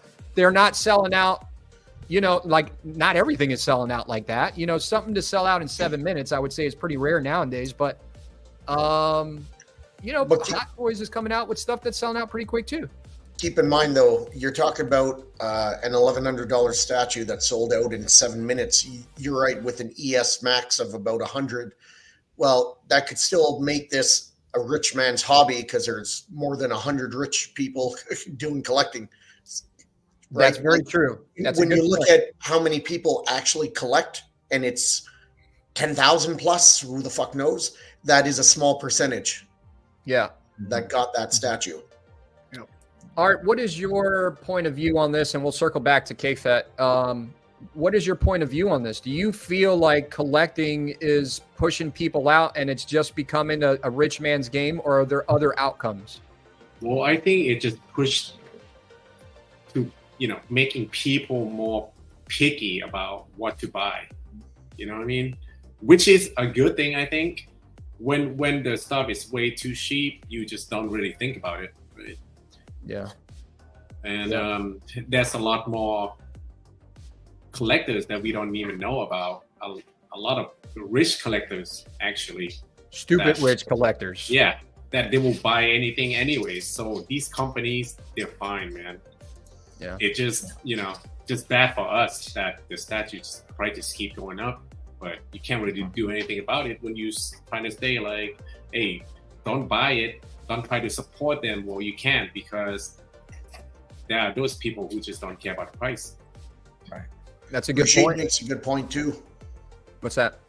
He said that's because nobody is doing Star Wars ships but NYC. So, that's another good point too. Well, actually, I got something else that we'll show here in a second. But there's not very many places that are doing stuff like NYC at those prices.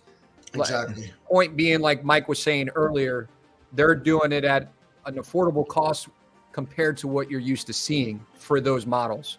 So, actually, KFET, I'm going to circle back around to you right now.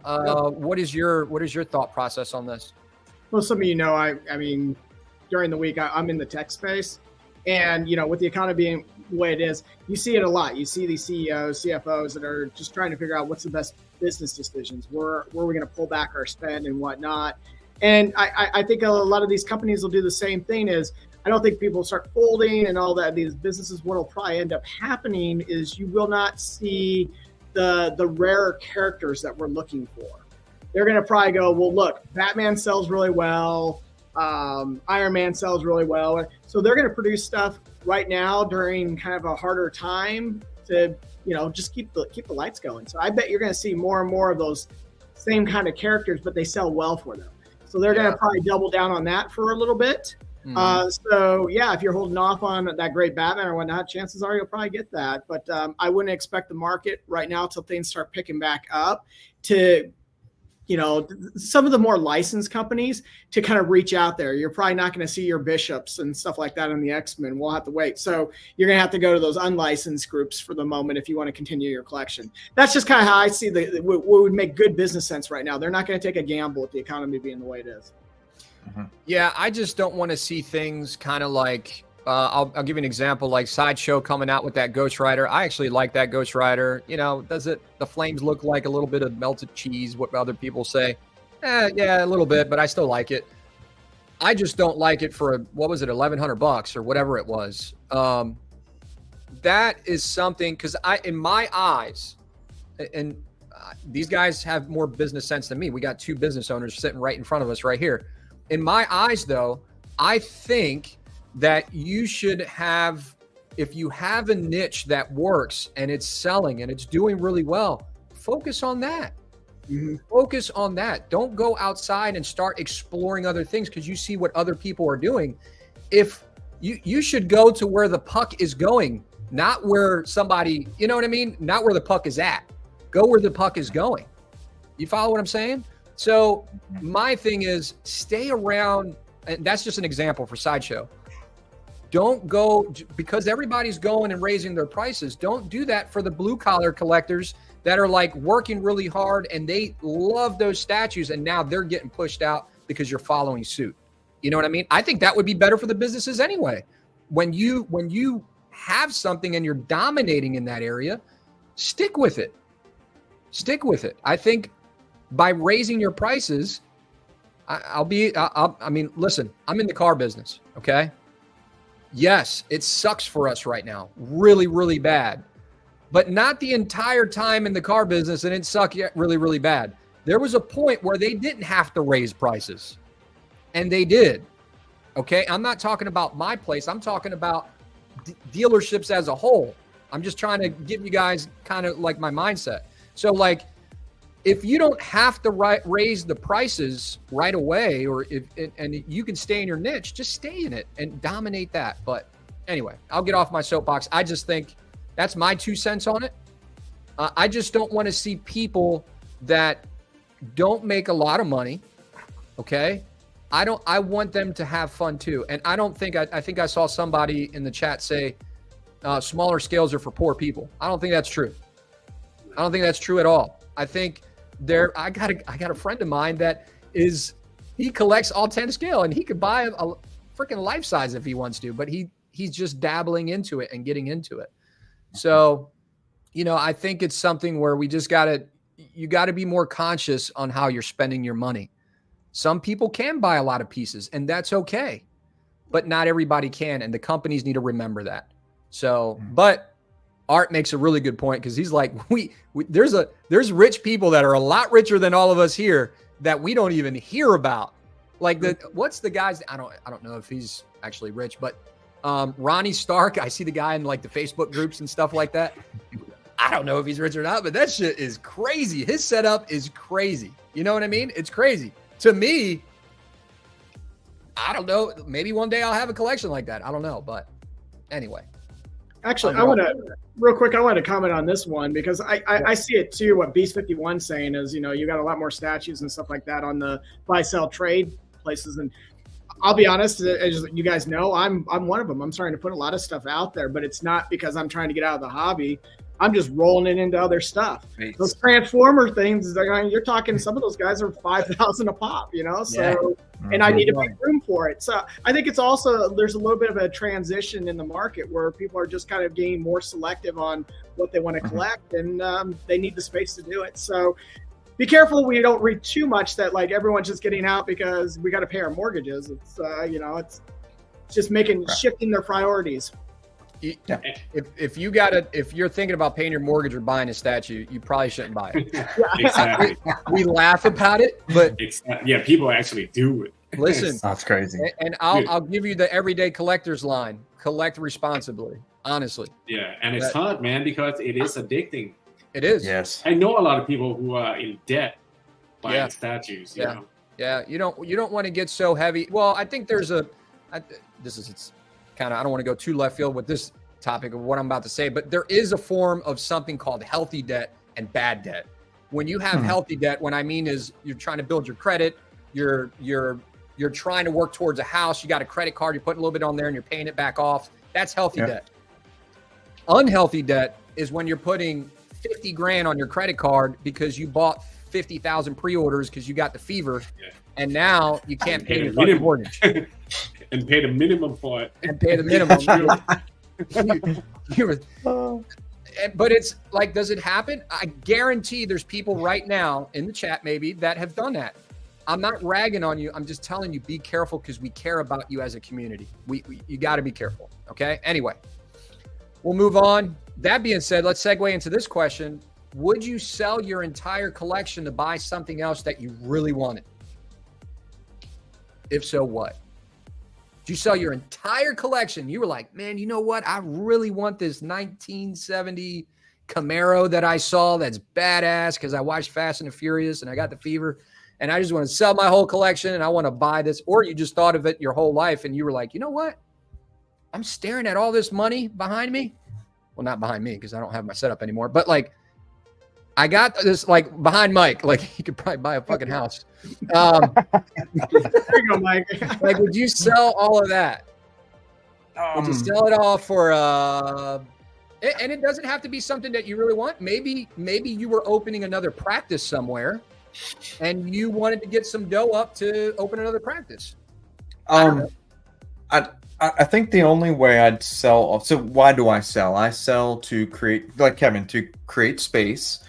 And because the market kind of sucks, and even before the selling market kind of sucks, I sell cheap, just to kind of, pay it forward, help someone else out. And, I don't think I would sell my entire collection unless I was like really financially strapped. If it was something that I wanted, I would find a way to get it without kind of messing with the hobby. Okay. So it has to be like, holy crap, I can't feed my family or pay for my mortgage anymore. Sell it. And then, whatever the situation is, I will come back when things are better. Yeah. Mm-hmm.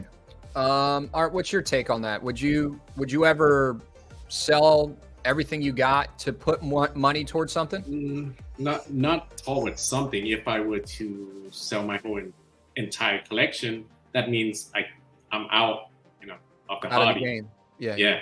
Then I just, all right, I'm done, and I want to sell all of it, but not to get anything else. I'll give you an example, like Jem.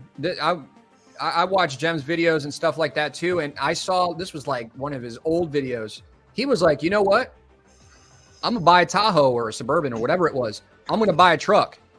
I'm gonna sell all my shit, and he bought his truck. He bought it cash. He bought it cash for it. He didn't have priority, right? Yeah, didn't pay any didn't pay any not taxes, interest on it. Just paid cash. Yeah, so I thought that was cool. And guess what he did? He just got his collection back up again. But he got his truck, and yeah. So, is it a bad thing? I don't think it's necessarily always connected to being a bad thing. I think it's just you might want to do something in your backyard or build a pool, and now you can go start collecting it again. You know what I mean? Yep. Shane, would you ever sell your entire collection and get something that you really want? No, there's nothing I really want that I can't just buy if I wanted to. And that's not because I have a ton of money. It's just because I don't really, I have a lot of cool stuff, but there's nothing big that I'm like, I really wish I had the money to collect this kind of stuff. So no, but I will tell you this, or ask you guys too, if you could get back every penny you put into your collection, but you got to get rid of it all, but you get all your money back, would you sell your collection? Nope. No, I wouldn't. Unless that means you're regretting it. Yeah, exactly. Right. Yeah, that means that you regret buying all that shit. Yes and no. I don't think it's necessarily regret, but I think it definitely can be regret. I would say more likely than not, it would be regret if you sell it for that shit. You know what I mean? If you're just trying to get your money back, which is hard. Like if you can, I still would. Yeah. Yeah, I just think these are interesting questions. K-Fet, what is your thought process? And we'll move it along. Yeah, I mean, I'm kind of agreeing with some of the people in our chats right now, especially Ryan. Look, this is what I love. This is my hobby. I don't collect cars and rare, sports memorabilia or anything like that. This is what I love because this is who, what I grew up with, my passion. So there's nothing else. So, and like Art said, if I was to sell my whole collection, that's because I'm just burnt out and I'm out of it altogether. Yeah. But it's not for anything else. Right. I get too much joy out of this. Besides not putting it on the same level as the joy that I get on my friends and family and stuff like that. But, this is just that thing that I really do love. It's my passion. Yeah. Yeah, for sure. I was laughing while you were talking. I wasn't laughing at you. I was laughing at what All Things Gaming said. He said, came for statues and left with wisdom. Love it. Hey, listen, we need these talks every now and then. These talks that Shane has with me and Kevin have with me about having focus and Adam, don't start going this way and that way. Like that helps me.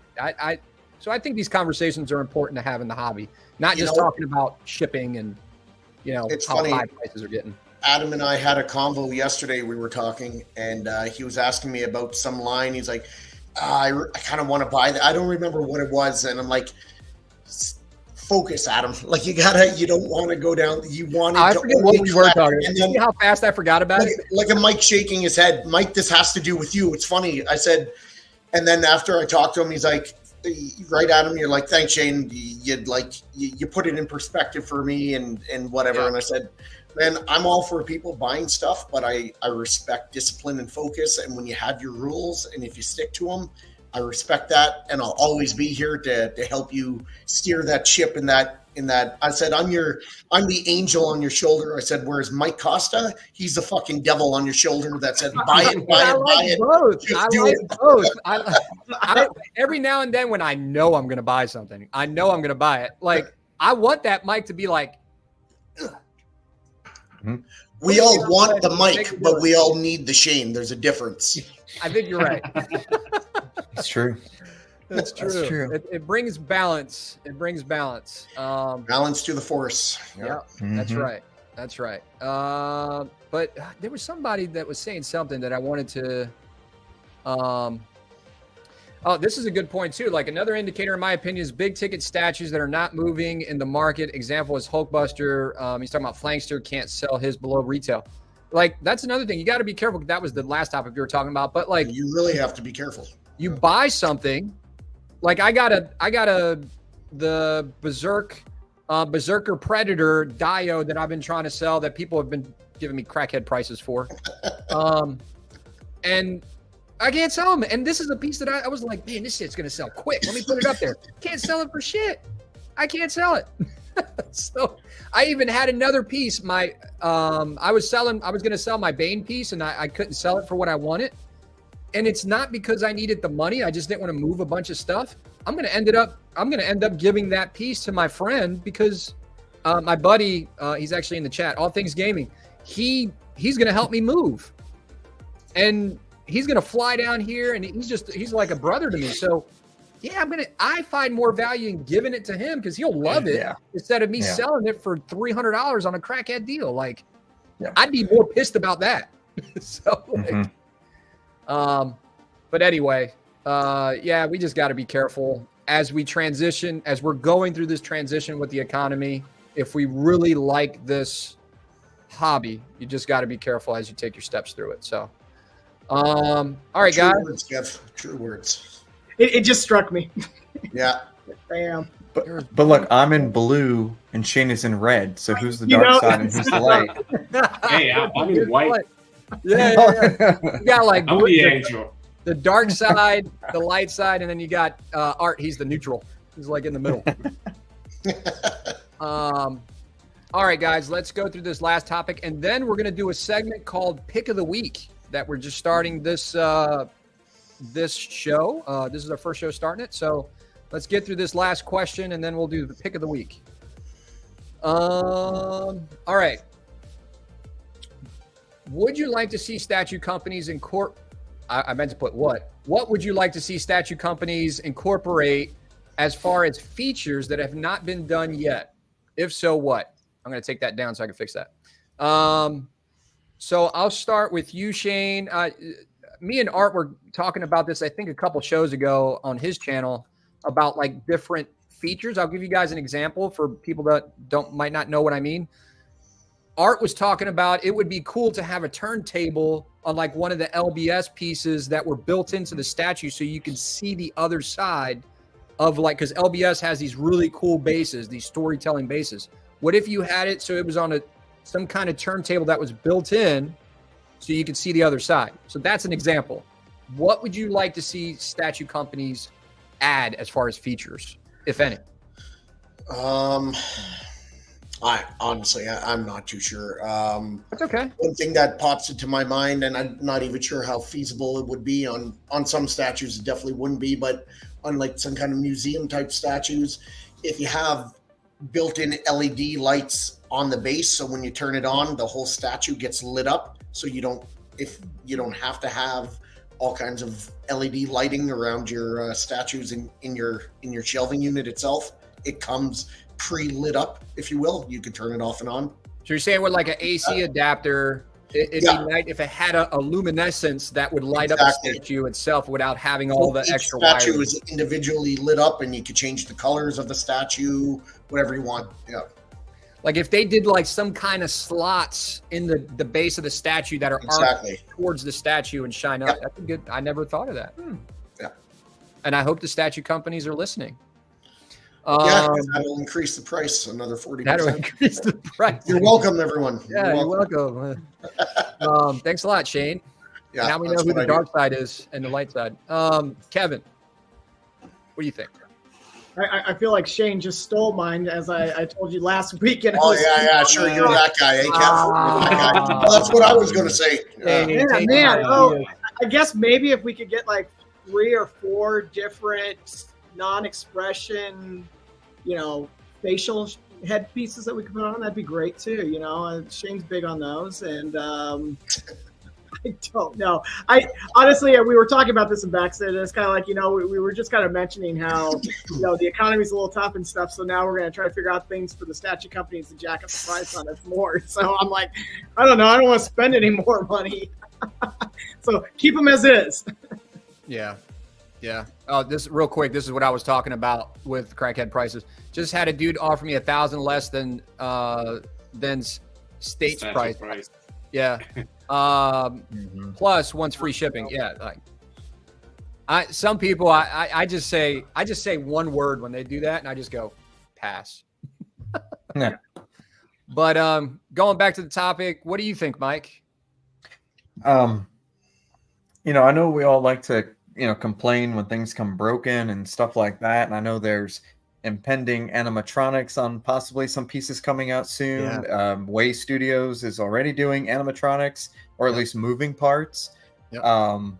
So I think that just kind of increases the risk of things breaking, not being shipped properly, and it's hard to ask for more features when some of the best statues that I have are just things that sit there, don't move, and don't have any pieces that could be broken very easily. All that being said, I love the idea of a turntable, like what Sume did with the trunks and the time machine. I think that's really cool, especially for 360 pieces. Oh, did they do that? I didn't know that. Yeah, that's and then I don't know how much it affected the price. I forgot how much that goes for, but yeah, Sume Trunks, which I think is sold out, has a turntable built in. That's pretty cool. Honestly, I would like to. This is not a feature, but it's more of a, hey, don't cut corners. So, for example, we talked about the arm on the Terminator. If you're gonna make a silicone piece, do it where you have skin. Don't make the the doll arms or whatever. Just spend a few extra bucks or whatever it is to make it complete. Use better materials. So, for the Alita, Queen Studios used I forgot the name of the metal, but the full metal sword, and not resin and chromed or something like that. So maybe instead of getting fancier with sort of the what we call it, like a gimmick, use better quality materials and make it all the way through. Sort of, go ahead and J&D your stuff. So I look at my J&D and the hands, anything that's supposed to be silicone is silicone. Anything that's supposed to be sculpted is sculpted, so on and so forth. And people bitch about the prices, but maybe other companies can do it in a more reasonable manner. So I'm sure Infinity wouldn't have lost a lot of money if they just made that small piece of exposed bicep, tricep silicone. Just do that. If you care about your collectors, which maybe some do, some don't. But if not even that, if you care about your brand, if you care about your reputation, just do it awesome. I don't care if it takes another year to come out. I don't care if it takes an extra $200. Just do it. Yeah. Yep. Good points, man. Like, I like talking about this because I always just think of my, when you're thinking yourself, you're just thinking about what you're thinking about, but it's nice to see what other people's thought process are. Art, is there anything else? I know we went through we might have said a lot of the things that you would have picked, but is there anything that you might want to add, or do you think, is it necessary? Do you think they have to? Not really, man. Yeah. Not really. Just like what Mike said, I just focus on making the product good. Yeah. But one cool feature that I think it would be cool for Transformers, like a button that you can push and it will make the sound. Yes. Yeah. And they do stuff like that already, but it would be nice to see it in stuff that is not already doing it. So, yeah, that's cool. Let's see what the chat's saying a little bit. There's a good one here I'd like to show from John Connor. I think this is a kind of cool idea. Okay. I'd like to see proximity pieces that combine to make a free statue like Supreme Transformer.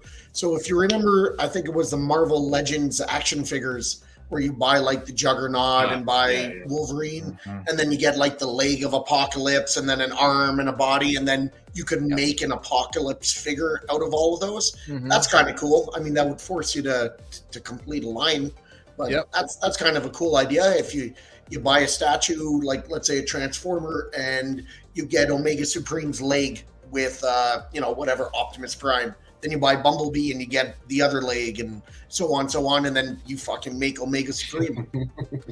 That's kind of cool. You know what I would like to see? I'm not saying it's feasible, but it'd be cool. It is cool. I would like to see with a Transformer because they do this on cars. They're called heads-up displays, if you guys are familiar with them. If you're driving a car, just so to give you an idea, if you're driving, they're usually in higher end cars, but they're starting to put them in more economy cars, usually the top models. But if you're driving a car, you see this digital display in front of you. It's like a hologram that only you can see, right? Because it's lined up with you, right? While you're driving. So I would like to see like a Transformer when they're pulling up their little things to talk or communicators or whatever. And if they can have that same kind of hologram effect instead of having a plastic hologram effect, that'd be cool. But I don't know how much that would cost or how much it would add to the piece. Kind of that same kind of concept. If I know you guys are nodding because you probably saw those heads-up displays. If you could integrate that into a statue a little bit, that'd be cool. But let's see what these guys are saying, and then we'll move on. Spinning bases, Edwin Diaz, spinning bases and lights like a giant snow globes. What's that? Gotta crank it. How about having it already set up with Alexa, smart lighting built in? Yep. Now we're really innovating.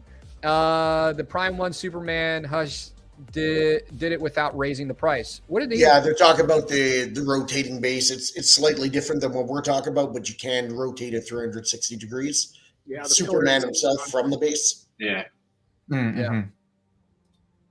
I was thinking about the ability to buy extra switch outs, but you may have keying issues. So like, that's kind of, I've never thought of that. So like going online and being like, hey, I want to buy these switch outs, picking and choosing what you want, and then you get it ordered separately or something. No, that doesn't work.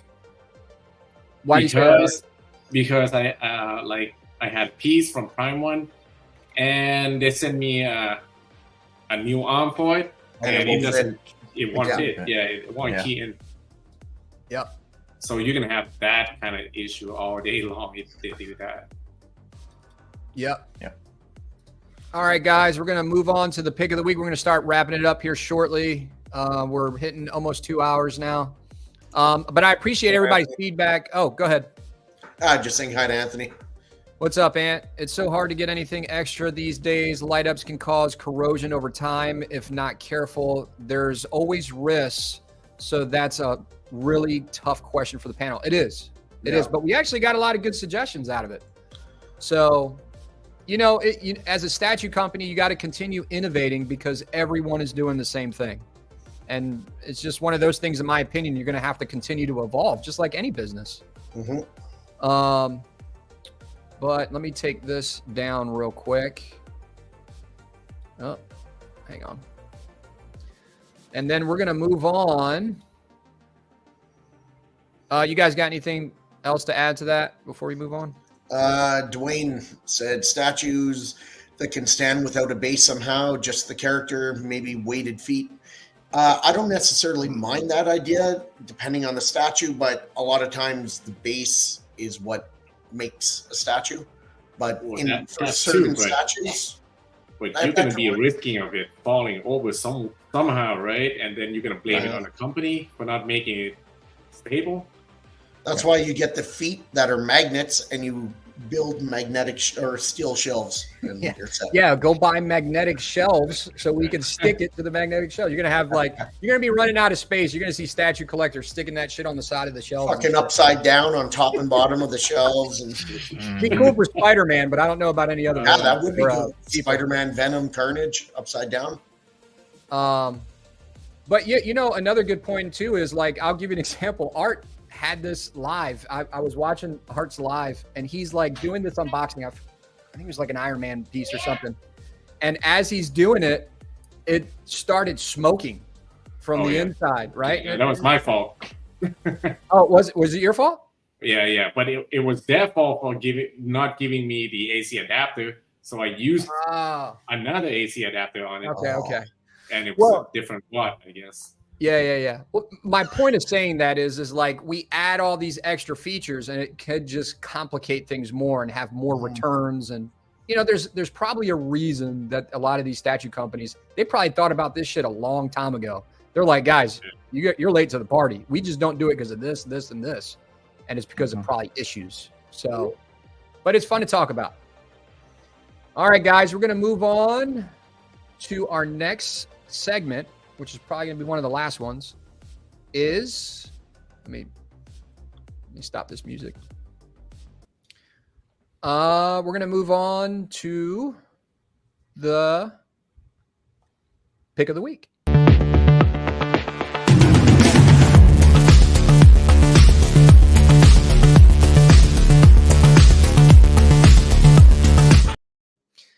All right, guys. So I wanted to start this new little segment called the pick of the week. The pick of the week. What is the pick of the week? The pick of the week is something that you saw in the last week. Out of everything you saw, even if you didn't pre-order it, you're like, damn, that's the best thing I've seen all week. Now, I know it's been a little slow lately.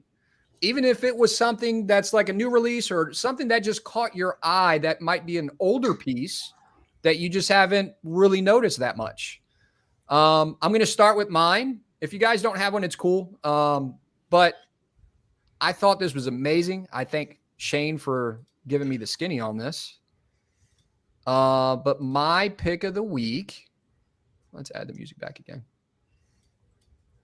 I think my computer froze. No, we're good. He just likes to build the suspense for everyone. Yeah, he really does. Everybody's all moving up to their screens a true salesman right here. Oh, God. I would never try to sell you guys anything. Just give information. All right, so this is my pick of the week. Nice. Force Laboratory, I think it's what they're called. I knew nothing about this statue company. I think they're kind of a smaller statue company. Are you guys familiar with Force Laboratory? I think it's called. Mike, I know you probably are. K-Fet, you're familiar with them? Okay, so I'm totally new to them. I had no idea.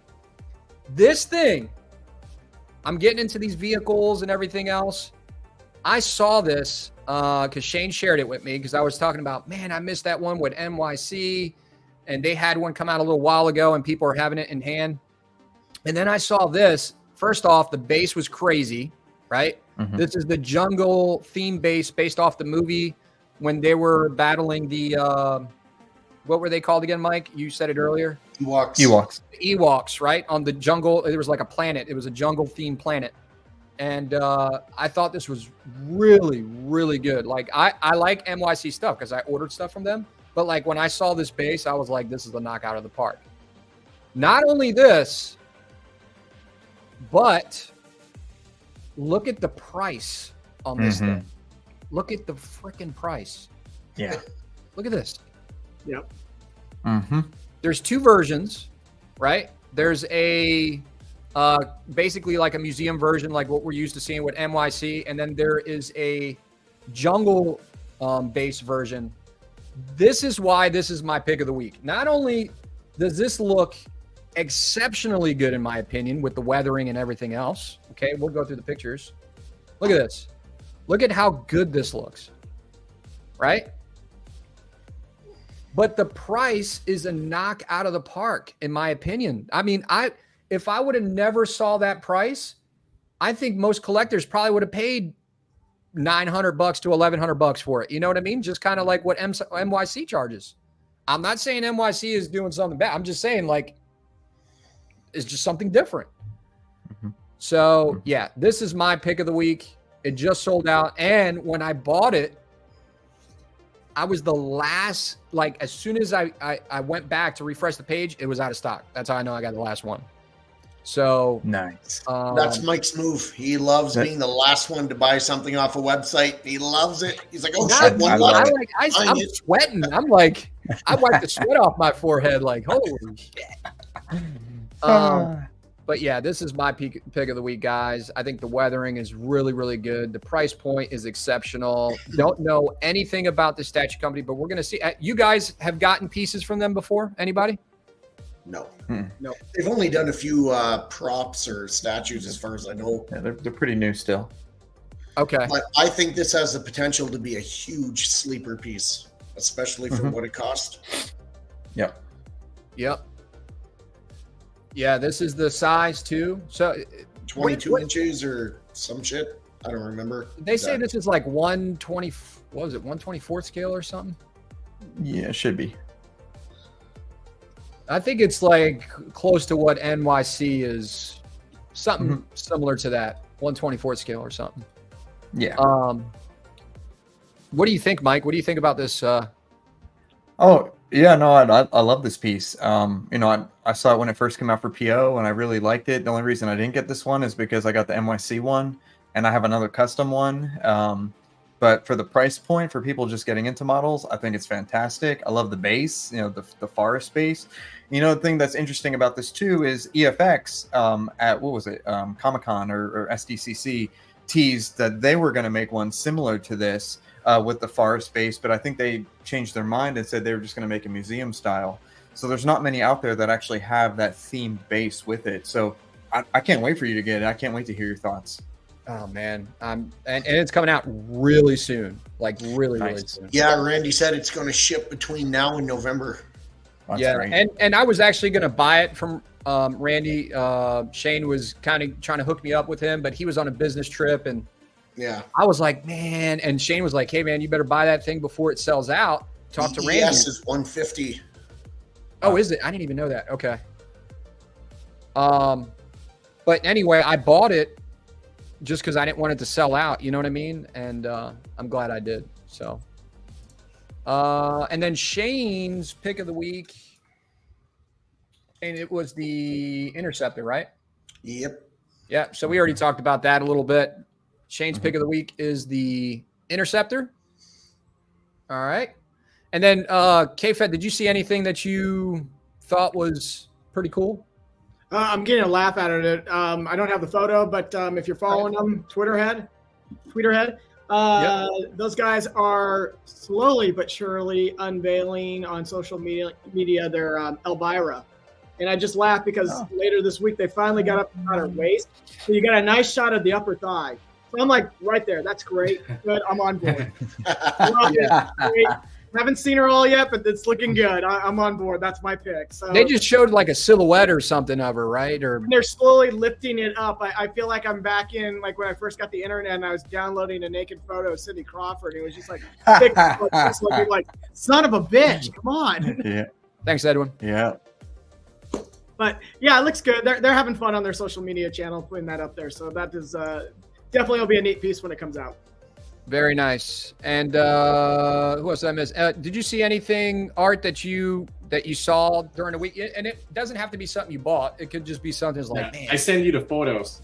Oh, I actually really like this piece. Like when it first came out on pre-order, I was thinking about getting it, but I want to stay in my lane. But still, to this day, I still really like this piece.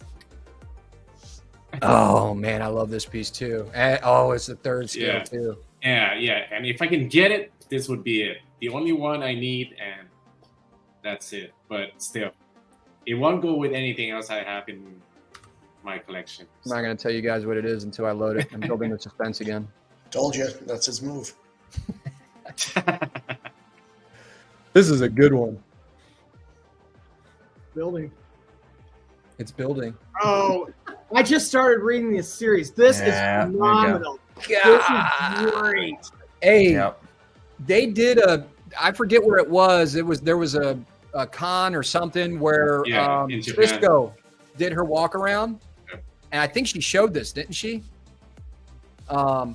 If you guys don't know Cisco, she does she goes to a lot of these cons and she'll do like videos and stuff. And I think I saw it. This thing's crazy.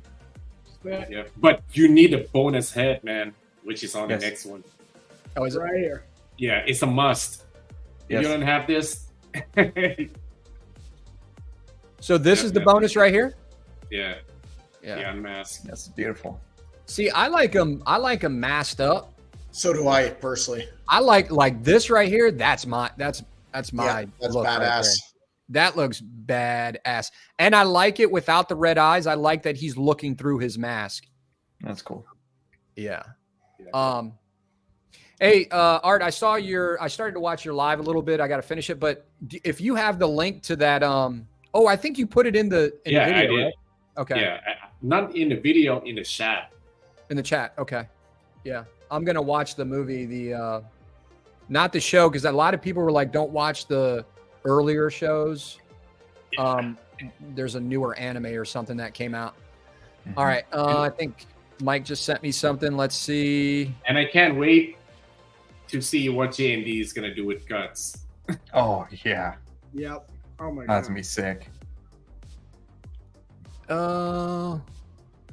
It just sent me a,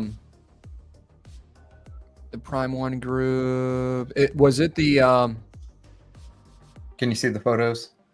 I think so. I think this is the one you're talking about because it took me to the Facebook group, but it didn't pull up the photo. Let me see. Is he a really big character? It's a very big set of 3 statues. Okay. Yep. That's the one. Yep. We don't tell them until we build suspense. Atticus is talking about that Berserk Batman hybrid statue. I thought that. There you go, Art. Oh, yeah. Well, I'm That'll not getting work. that for sure, but my friend is. I'm definitely going to be unboxing that one when it comes. It's funny. I've heard so many mixed things. People who love Batman and Guts love that statue, and other people who love Batman and Guts hate that statue. Yeah, They think it's an abomination. I think it looks cool. Yeah, I think it looks cool, but personally, I wouldn't buy it. No, I wouldn't buy it, but I really like the way it looks. It looks awesome. All right, so I'm going to pull this Venom? up. Is it Venom? Mm-mm. You can't know yet until we pull it up. Oh, hang on. 3 sets of statues. Oh, okay. Why? This Why didn't you get it? is epic. Don't tell Mike that shit because he'll go order it right now. No, I ordered it last night. Oh shit! Yeah. Awesome, Mike. Even the city, you got the city in between. Yeah, you have to. Look, so, wow. Obviously, Sean had this for a while and he put up his video review, but, the lighting is not great. And then, these get posted. And I've been thinking about this since it first came out. And there are things that I'll think, it's just like, okay, I want it, but let me wait.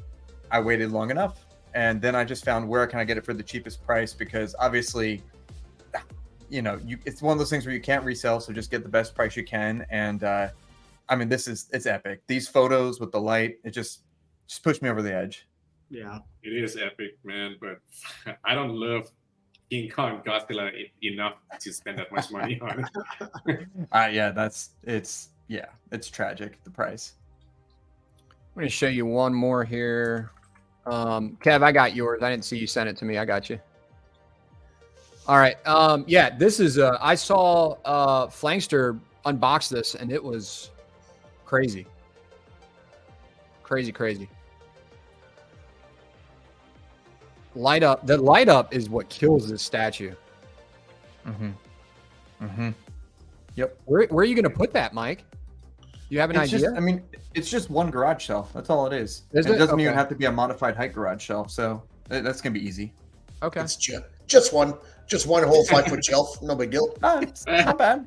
4 feet. 4 feet, 24 deep. No problem. That is a killer piece, man, with the light up. I like that whoever put this, I like their lights that they got on the wall. Yeah, that's Goby. Yep. Or What's what it called? Shane calls it, Gooby? Gummy? Yeah, I got to get me some gummy lights. Robbie? Gummy? Oh, fuck. Maybe I need some gummies. Yeah, I know you do. And so this is what K-Fet was talking about. Yeah, exactly. Oh yeah. Yeah, that's All pretty right. cool. Very nice looking. Very nice. So that's everyone's pick of the week. Cool stuff. All right. All right, we're gonna go back to our regular show. Those are our picks of the weeks, guys. I hope you guys like those. So let's head back.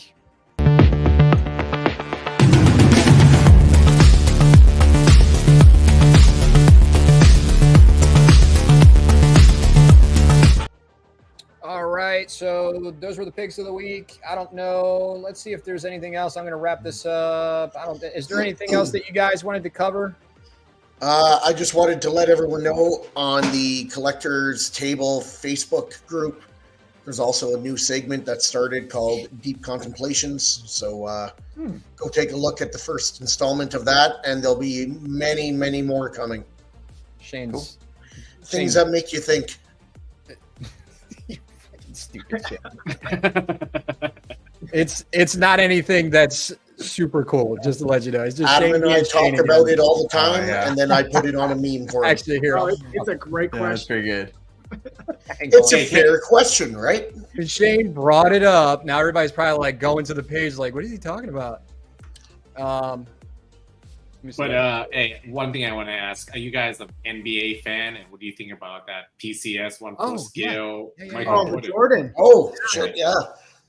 let me show this real quick. I've never been a diehard basketball fan, but back in the day, Jordan, the GOAT for me, without a doubt. Yeah. LeBron could go fuck Mhm. himself. Jordan for sure. And but that statue looks good, but I would have liked to see a tongue sticking out for Jordan for me. Yeah. What are you gonna do with that tongue, though? Like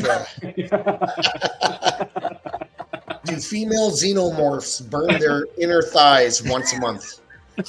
And Adam's really thinking about it. Look at that. Thinking hard about this one. Deep I'm contemplations. still in contemplation about it. So that's what Shane was talking about. And a lot of people thought it was funny, including myself. I was just like, oh, Shane. Everybody's thinking now. Look at them. Anyway, let me pull up what Art was talking about. Yeah, I thought we had that Jordan shot in the mix here. There you go. You do. Go up more to the left. Yeah, there you go. Yeah, there we go.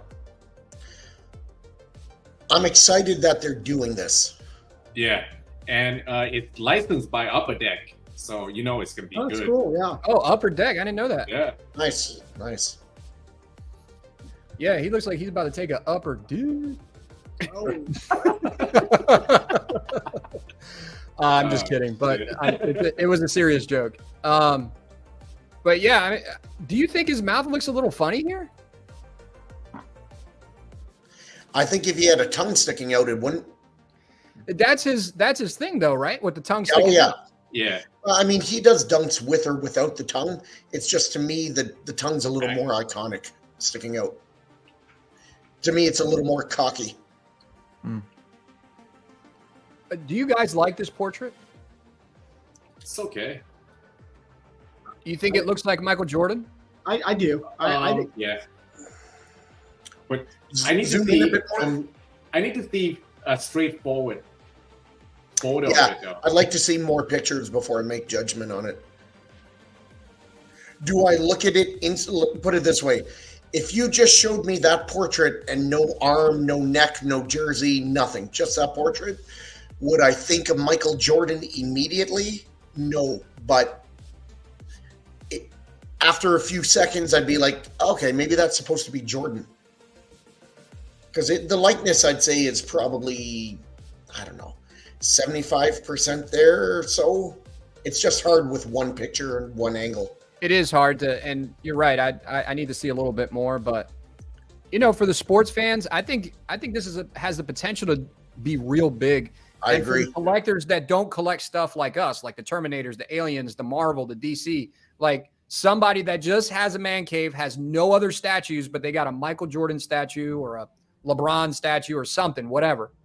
I think for those sports collectors, it would be really cool. Like Justin, the sports card collector, he might want like a baseball themed one or something. So there is one thing I saw on the portrait that zoom in again, right to the face. Yeah, right. His lower lip, the way it like comes down in a point, it looks off to me. Do you see what I mean? It looks like his lips sagging. Again, it could be the angle. It could be the angle. I just don't want my statue with a face like that.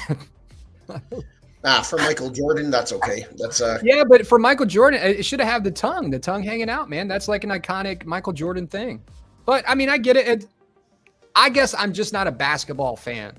So I'm a Michael Jordan fan, much more than I'm a basketball fan. Yeah. I'm a basketball I think Michael Jordan. So go ahead, Art. I might be picking this up. Like really nice. Yeah, of course. Like I can put all this in my gym. Oh, that's cool. Yeah, in the gym. Yeah. Shit, now we got gym statues. First bathroom, gym. No. Not in my bathroom, dude. You gonna put it in your bathtub? If it floats. If it floats. Oh, this is kind of fun. Just to kind of share. I don't know if you guys saw the first Gladiator movie, which was badass years ago. They're making a second one. Like, okay, so obviously it's not a prequel, which I thought originally. Did he not fucking die in the movie? Like, great movie, but he's dead. Dude, he did die, didn't he? Did he die? The multiverse. So when I heard Gladiator 2, I thought one of two things. Either a different actor or it's a prequel. But now that I see him and he's old. Well, this is not the picture. This is like a fan art picture. So. Oh, okay. That makes more sense then. Yeah, okay. Because I was pretty confused. Because he is really old. So they'll probably have like a different story arc or something. I saw this too. Aquaman. The new Aquaman that's coming out. What trailer looks good? Trailer? Yeah, it looks good. Yep. IGN put this out ahead of the full trailer releasing Thursday. New images for James Wan's Aquaman and the Lost Kingdom have dropped. And thankfully, there is a glimpse of Jason Momoa riding a bioluminescent seahorse. Yeah. Wasn't that in the trailer? No? Yeah. I got a seahorse. Yeah. I've seen shots of it. There. Ta-da. Yeah. With a squid. That's sick. A big ass squid attacking him. Why not? That's cool. I don't know. He's a great Aquaman. I think he is a great Aquaman. I disagree. I think he did a good job in the role, but he's not who Aquaman should have been. I think he's the wrong actor for the part. Aquaman is not this badass, kick-ass, fucking biker-looking dude in the comics. He is. I said it from the beginning, and I know a few months ago there were rumors about it, but I said years ago Jason Momoa should have been Lobo from the beginning. No, his attitude is Lobo, just like how Ryan Reynolds is Deadpool. Yeah. Who is this character supposed to be? His brother. Orm. Yeah, we saw him in the first one. Mm-hmm. Yeah. And then that's Mantis, right? Yeah. Looking like Green Lantern. Yeah. Like Green Lantern. Like this is a what do they call those? The constructs? Yeah. Mm-hmm. Anthony Kennedy brought up something from Michael Jordan. He goes, that pose is based on the 1988. The dunk, mouth was open, but no tongue. Fair enough. It's accurate then. It's accurate. I just don't know enough about basketball. Yeah, me neither. So when is this movie supposed to release? This year, like Christmas. November or something? Christmas, guys. Yeah. Oh, Christmas? Okay. Yeah. Yep. Wonder if any statues will follow that. But, I'm sure you'll probably get a new Mantis at least. Yeah. Hey, have any of you guys seen Blue Beetle? Is it any? I don't want any spoilers, but is it good? I did. Is it good? Is it wait till it's on streaming, or is it good to see in theaters? I don't know. I haven't seen it. Oh, I thought you said you did. No, I didn't. Oh, Not planning to. yeah. Everyone I know has seen that movie. Well, guys, if there's nothing else, I mean, that was basically everything I wanted to talk about. It's our boy Jason. What's up, man? On to the collector. Hey, what's up, Jason? I'm good. Hello, Cheers. hello. What did he say? Cheers and what? Cheers, media. I hope everyone's doing well this Sunday. Thanks, Jason. I appreciate that, man. We'll have you back on the show sometime too, man. But yeah, guys, that's everything I got. I appreciate Art and Dr. Mike joining us today. Definitely. You guys, you guys have been seeing Art pop up on the channel. I just send him a link every time, and he kind of pops in when he has free time. Because we're all busy. We're all busy, no matter who you are. If you got a family, even if you don't have a family that lives with you, work and just normal day-to-day stuff. Life, man. Life is busy. Yeah, life gets real busy sometimes. But if you guys haven't checked out Collectors Enabled, go check them out. They're on fire right now. Those guys, Shane's part of that channel over there. They do a show every other Sunday at, is it 9, Dr. Mike? Yep, 9 p.m. EST. Eastern Standard Time. So go check that out. If you're not subscribed to his channel, go ahead and subscribe. He's got a lot of cool content. He does live shows just like this. And it's always a good time. Yeah. Yeah, but I heard their giveaways were shit. So you might Oh, fuck. I gotta come up with something big for 10K, man. yeah, come on, Mike. Okay. We're the one before he goes, Kev. There you go. One more Yeah, jam. we're good. Mike's giving away XM Hulkbuster for 10K subscribers. It will hit 10K before he can come up with it. Right? Yeah, I know. Yeah, it will actually. Because our Let me next tell show, we you. don't have a show Wait. tonight. Our next show is next week. It'll hit 10K by Tuesday. So Congrats. we'll do guys. something for 15. Mike about that? brought it up There the you other go. day on his channel. I don't know if somebody said he was buying subscribers. He is not buying subscribers. Let me tell you, he made some, not just one, but a handful of viral videos, and it just propelled him forward. That's just that's how YouTube goes sometimes. I'd like to Shorts, interject. right? I actually have no idea how to buy subscribers, but if someone wants to tell me, I'd like to If find you out. tell me, I'll start right now. There's a few people I know that could tell you, but I won't mention names. But I no, can here's think the of thing, one.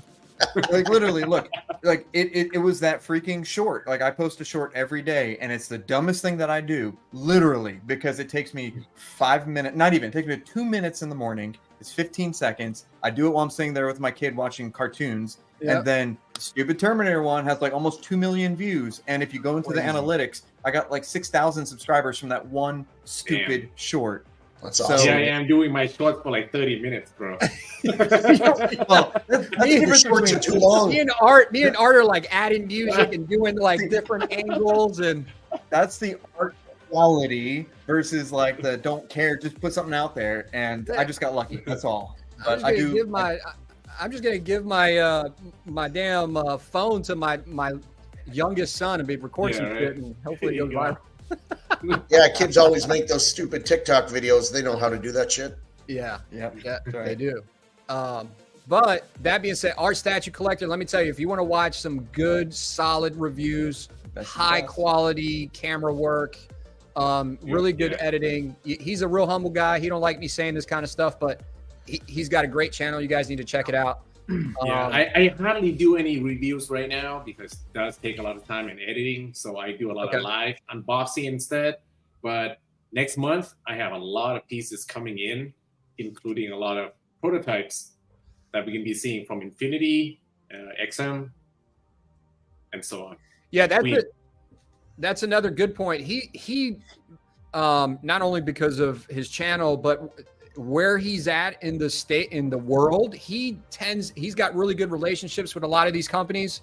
So if you ever want to see something that nobody's gotten yet, chances are that Art's got it on his channel and he's reviewing it. He gets Including a lot of prototypes on customs, which other people don't have. So it's Yep. a wide Yeah, variety. it's a funny thing because they usually send to Titian Painter or Drop Studio or somebody in Thailand, and now that they know of me, they're just basically, all right, hey, send it to him, do a review, a couple of photography on it, and I mean it's a win-win for them, right? And for me, I just get to see it, get to do some content. Yeah. That's right. I'm sure most of the viewers here know art, but for those who don't, if you're looking for someone who's genuine and will tell you the truth of a piece and not sugarcoat it because a company sent it to them and not just fucking blow smoke up it, Art's the guy. He's trustworthy and he's one of the most respected guys in the hobby because of it. Yeah. Good stuff. Good stuff. Very good. All high regards for both of these guys. K-Fed, any last words? No, man. Hopefully a couple of cool things come out this week. It's always exciting. Hell yeah. I'm going to keep collecting ships. And Shane, this is all your fault, by the way, Dr. Mike. I watch your show all the freaking time, and now the devil on the shoulder. Your show is literally called Collectors Enabled. Like, it's the perfect name for Mike's show. Yeah, There's it no really doubt.